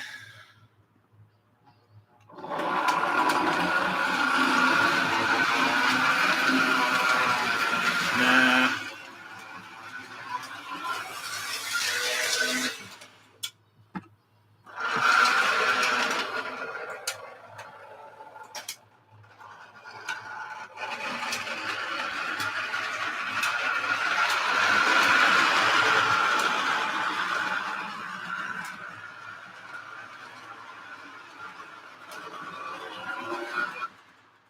There we go. Fire equal ratings. Yeah, right? Oh, man. I just want to get those cars out of the way. So you get like some extra tie storage on the top. And then, I don't know, maybe this crew went on break or something. Square ties. Never saw rounded ones. Yeah, it might be the problem. It looks like at one point a tie was like stuck in here and they kept on running it. Could be the reason why. So that one gets sucked in. I bet you, can we get like 2, 3, 4? We'll get 4. All right, I got to find a place for these ties. We'll just throw them here for now. All right. I have them kind of preloaded in here. So let me move these cars back. It was the Wasp, yeah. All right, it's going to at least jump out. Hopefully 1. I preloaded the thing. All right, so let's see what's up with it.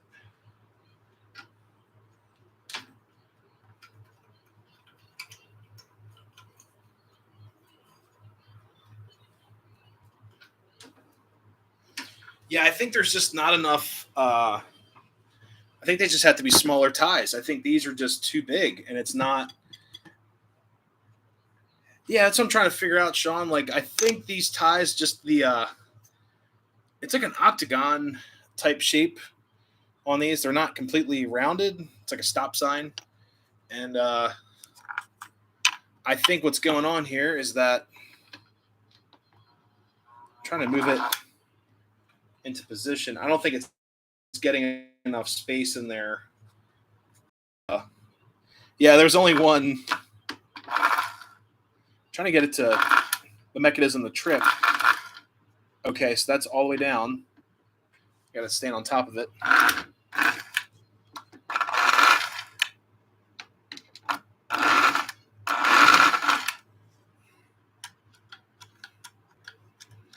Let me try some of this lubricant spray in there. It says it's safe on plastics. But it looks like this little, this lip right here, it's not moving back and forth like it should.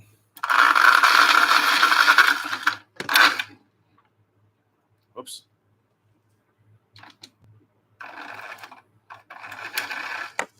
Yeah, it's not moving like it should. Interesting. Where's the front? It's the other side. I have to put on the. This side's the front. It's got the little blue man. And yeah, I was just trying to figure out what's going on with it. Looks like this part is just not working correctly. Let me see if it will work now.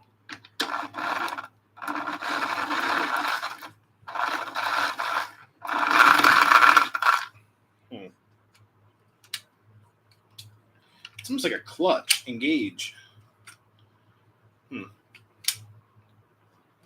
Yeah, I don't know. I'll have to mess around with it, but I think it's just not opening it up enough.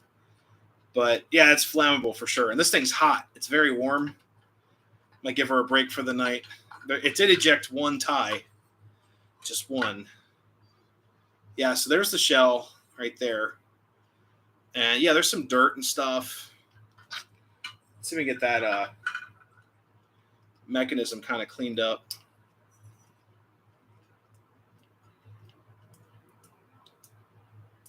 It's such a fragile mechanism in here. Let's put some lubricant spray on there. Very fragile. Very, very fragile. All right, let's try that. So you guys can see it work here.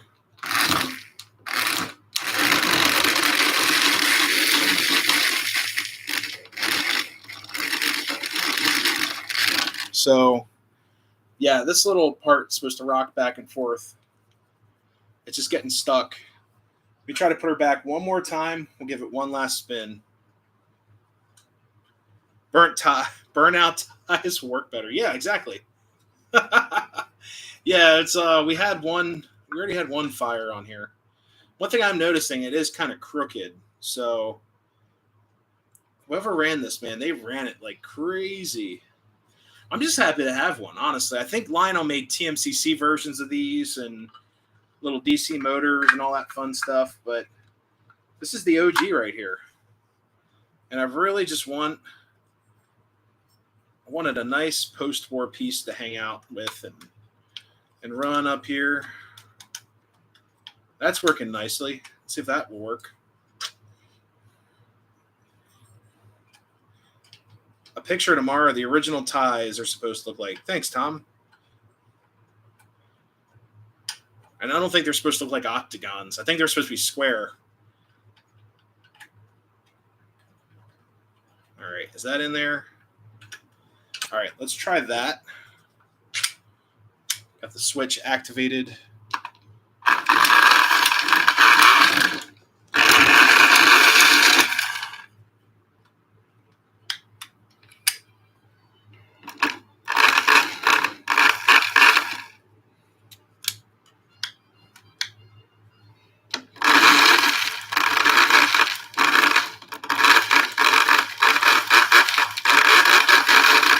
That might work now. Unless it's not coming down all the way. Let's try that. Let's try that. I think I might have fixed her up.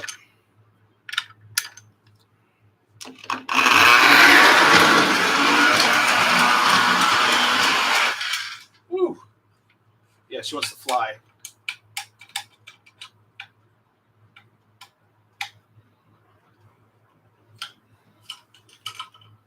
All right, let's see. Try one last time here.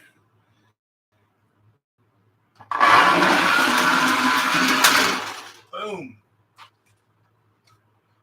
All right.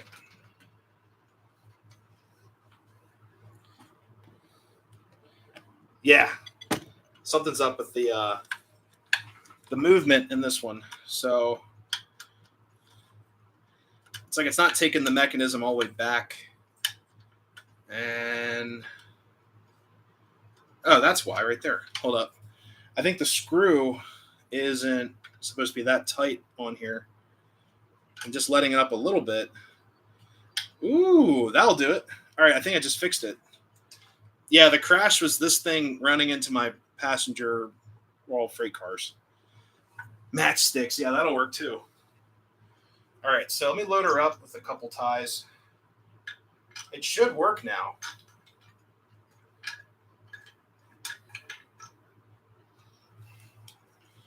All right, let's see. I think the screw holding the shell was just a little too tight, and it was holding down the frame. There's like this little rib in there that's supposed to agitate the ties, I guess, so they are able to spit out. So let me reset the circuit breaker. It did derail a car. All right, should be good now. All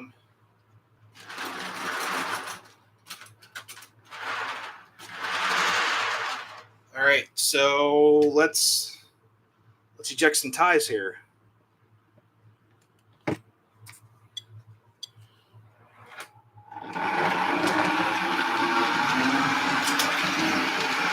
Yeah, it works. We got it to work, guys. So here, I'll set you guys up like that. And we grab a bunch of ties. I just don't feel like picking these up all over the place. What a cool little piece. So here, we'll start her down here. So the shell of the frame was putting too much pressure. I'll show you guys. Look. So there's this little, well, on the inside of here, the shell, if it bears down too far on that mechanism can't move. Run very slow. Yeah, I got ties everywhere up here now. So, all right, here we go. Let's load her up. Move this PLNE. That's my new camera car, guys. So it's a nice lightweight car. Nice, and hear how quiet that is? It's perfect for camera work. All right, let's get her moving nice and slow.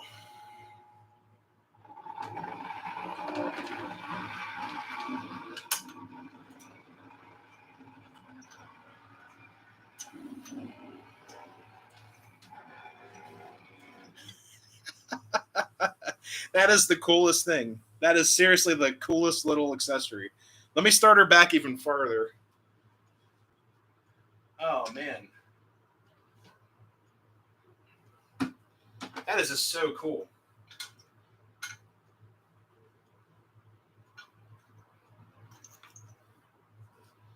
Let's load her up. All right. Let's bring her back. Did you guys see it? Here we go.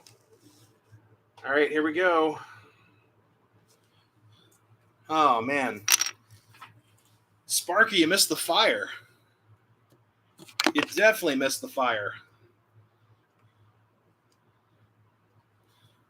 All right, so here we go. Let's launch the tie ejector. Keep an eye out on ties. It should be shooting them out now.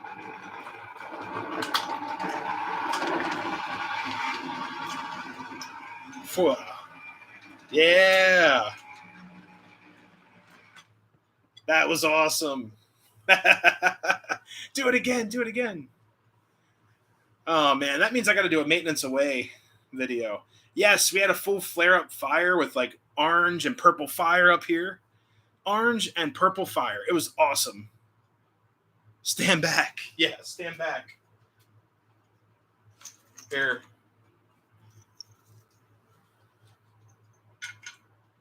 All right, let's send her one more time. I'm tired of picking up these darn rail ties. They're all over the place. They're all over the place. All right, here we go.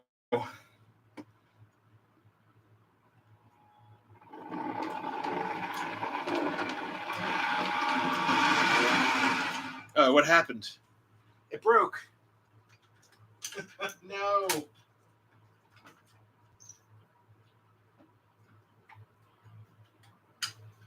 All right. Oh, that's why.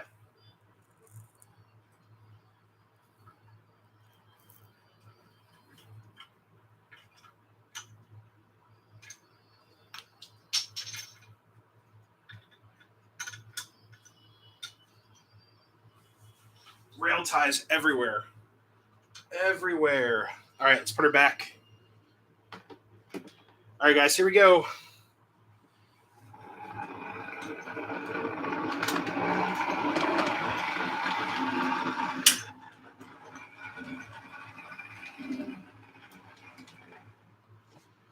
Man, I wish she had a reverse on her.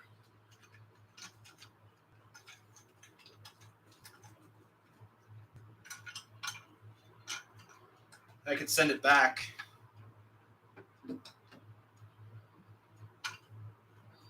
All right, let's send her back.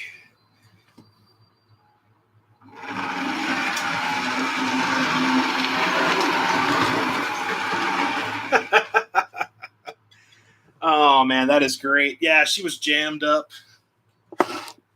Oh, man. Well, I'm glad it works. It works. I mean, I can't complain. I got this for, what, $25 or something? $20. Tie ejector. I can't complain. Pretty cool little piece. And she's working now. It's really awesome. The crane with this, maybe. A gondola full of ties. I feel bad for those guys. I see all kinds of stuff So guys, at my work, we got a railroad right outside the window, and it's a CSX auxiliary main, so they use it to stack trains. And the funny thing is with that, you see all kinds of crap inside of gondolas. I'm like, how do they get that stuff out of there? And one of my friends was actually telling me sometimes they tip the gondolas over if they're like specialty cars, but for the most part, they take a bucket and they scoop the stuff out, or magnets and all that. I just think it's hilarious. It's like, how are they going to get all that crap out of there? He's like, I don't know. Not my problem. So this little piece just clips back on top. This guy gets a little shelter to stand in. So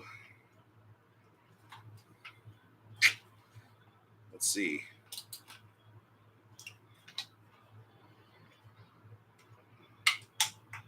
There we go. That's on there. And he gets a little shelter to stand under. It's pretty cool. And then where's the horn? The horn fell off. No. That needs to be glued back in place. But yeah, there you go. It's a little shelter on there. And I think that actually helps hold the shell on as well.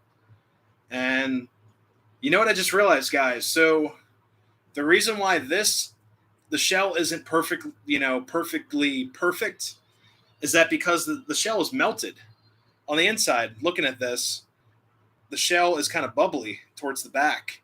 And I guess all that heat went up in there and started melting stuff. So I guess the kid ran this, or whoever owned it, big kid, little kid. I guess they ran it with cars and stuff, and it melted it.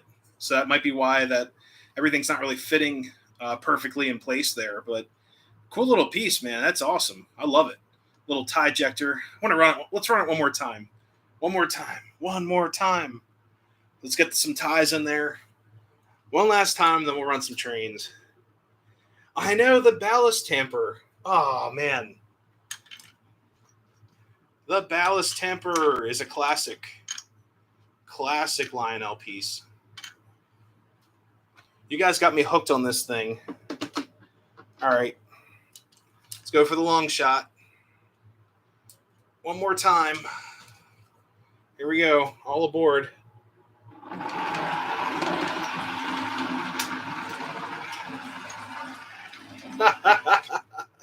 I can't get enough of that. Oh, man.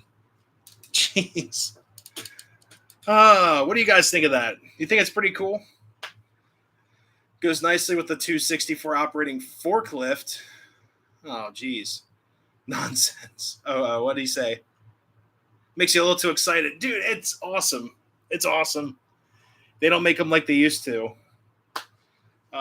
So let's run the Chessy special a couple more times here, and then we'll call the stream. It's almost 10:30. It's one fun train. Yeah, whoever owned it before had a lot more fun because everything's all melty. But it is a cool little accessory. Brought it back to life with this. Guys, this stuff's magic. 2-26. It's great stuff right here. And it is, well, whatever. Probably got some hazmat stuff in there, some dangerous stuff. If you're in California, this probably causes cancer, but do not go without this stuff. 2-26, it'll bring your post-war stuff to life, and it's nice and quiet. You guys heard how quiet she is. I mean, you can run it. I'll run it back.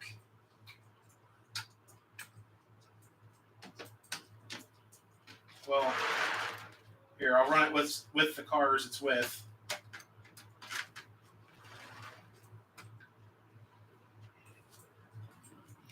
So here, we'll do one loop.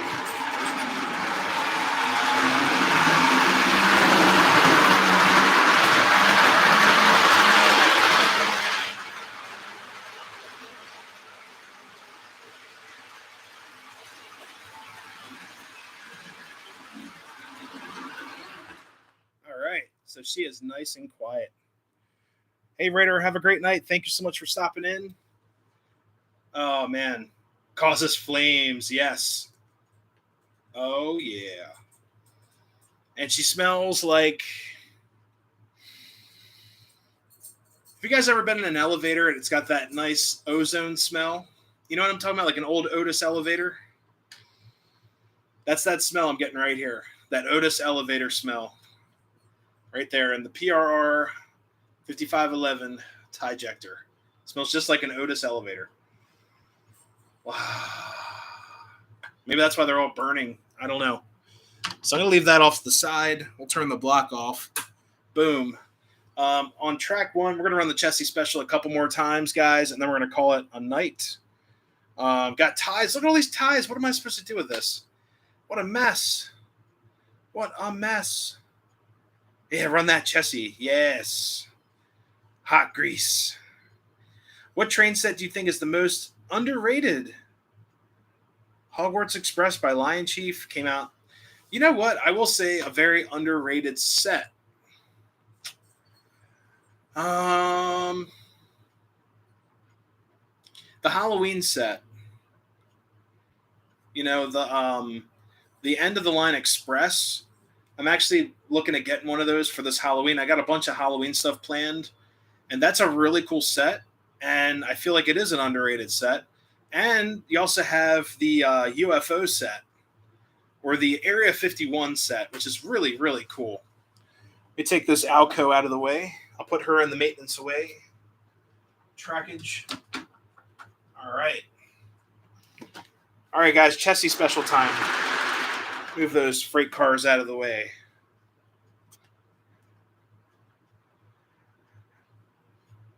Crooked River and Eastern Railway. Welcome to the channel. Sorry, I had problems pronouncing that. It's late. Well, I spent $700. Oh, yeah, the Lion Chief one's great. I'm actually looking at getting one. But yeah, hey everyone that's in here. If I missed you, there's been a lot of stuff going on. We had a couple fires happen, and you know, all kinds of fun stuff tonight. So here's the Chessy special.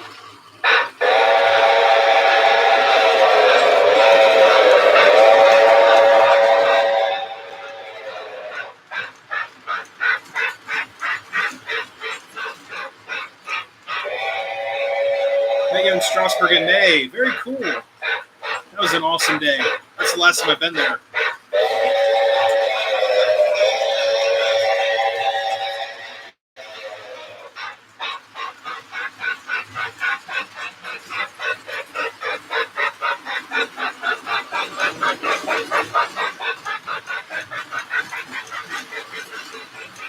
Caboose is at the wrong end.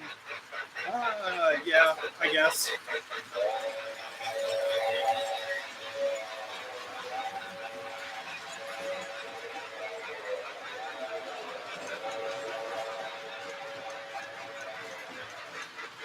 It's an American railroad. TCA Kids Club. Very cool. Yeah, I want to get one of those engines really bad. They're really nice.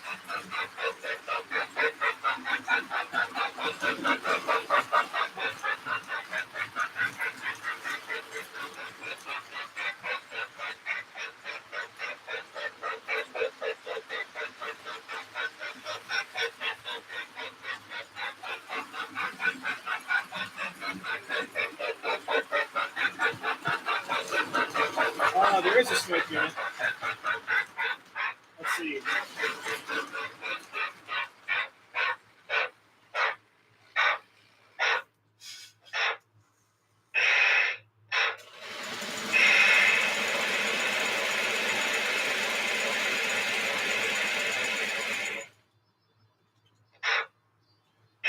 There's an air bubble in the smoke unit. Should be working now. Oh yeah, there she goes.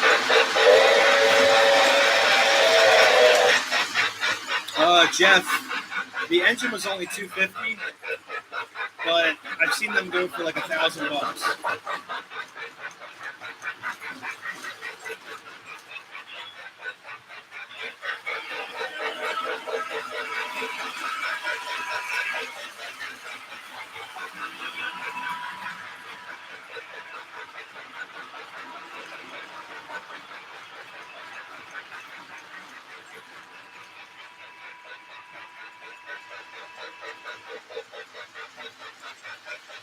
Nice fire. Thank you so much.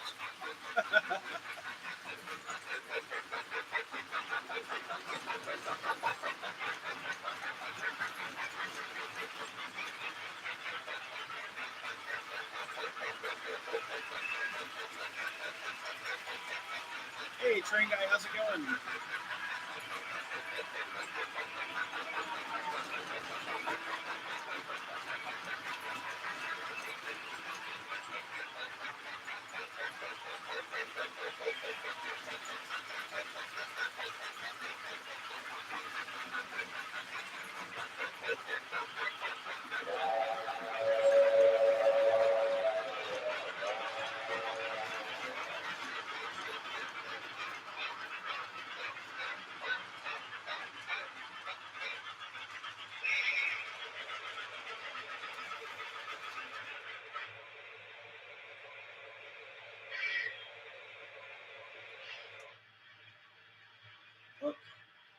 What happened?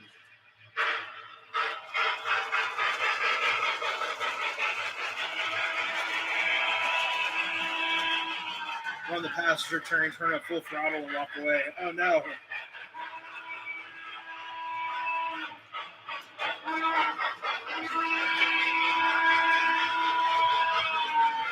That's the engine I just put rail sounds in. She is doing great.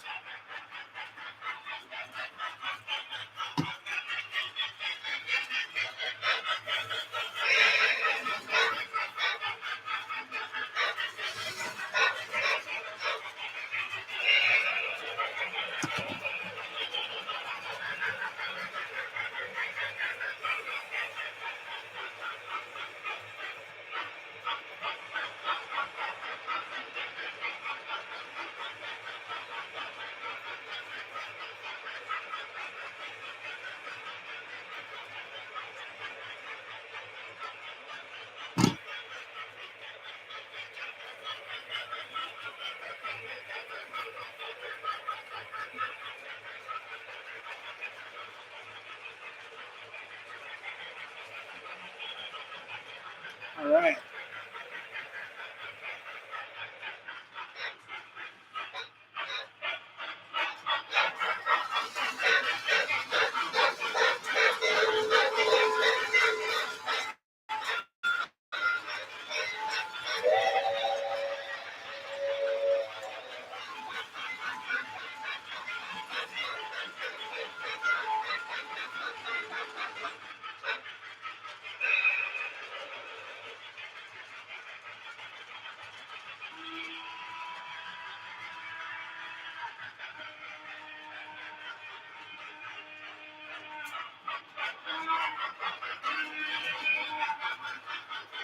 Hey, thanks, Jeff.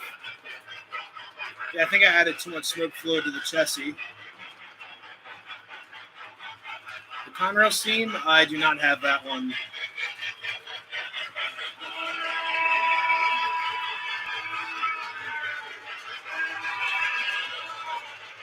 Hogwarts set the amazing detail in Locomotive chuff. Realistic, smooth. Very cool. Later models had a slot built into them behind a little blue man. Ah. Okay, that makes sense. So mine overheated. Built the first HO steam engine, took into the club. One miler ran at full speed. Gave me a thumbs up. They did a good job. Aww.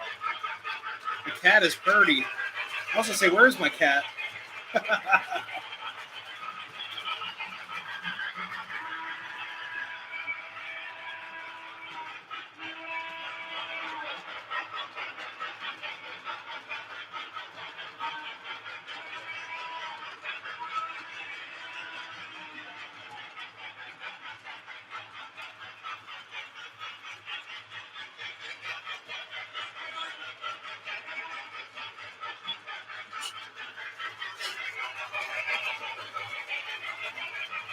Oh, man.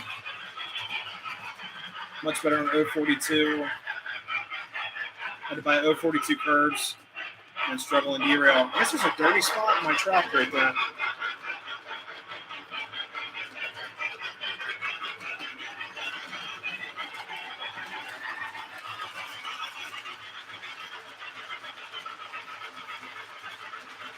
see.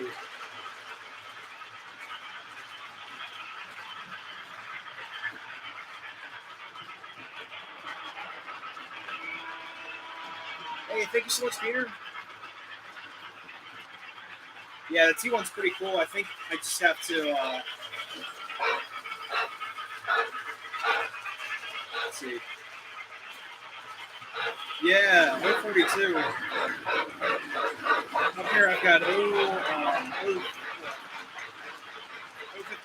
and 72.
Have a good night, or a good morning, or a good day. So thank you so much for stopping in.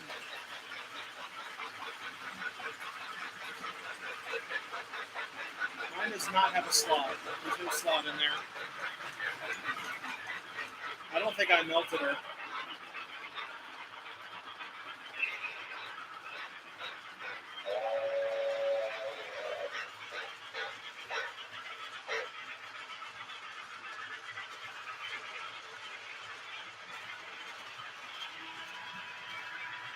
Hey, Jamie, thank you so much for stopping in and modding as well.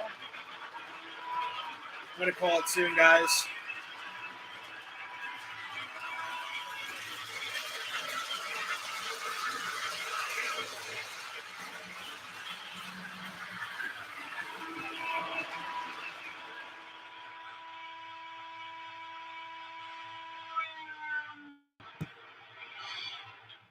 All right, guys.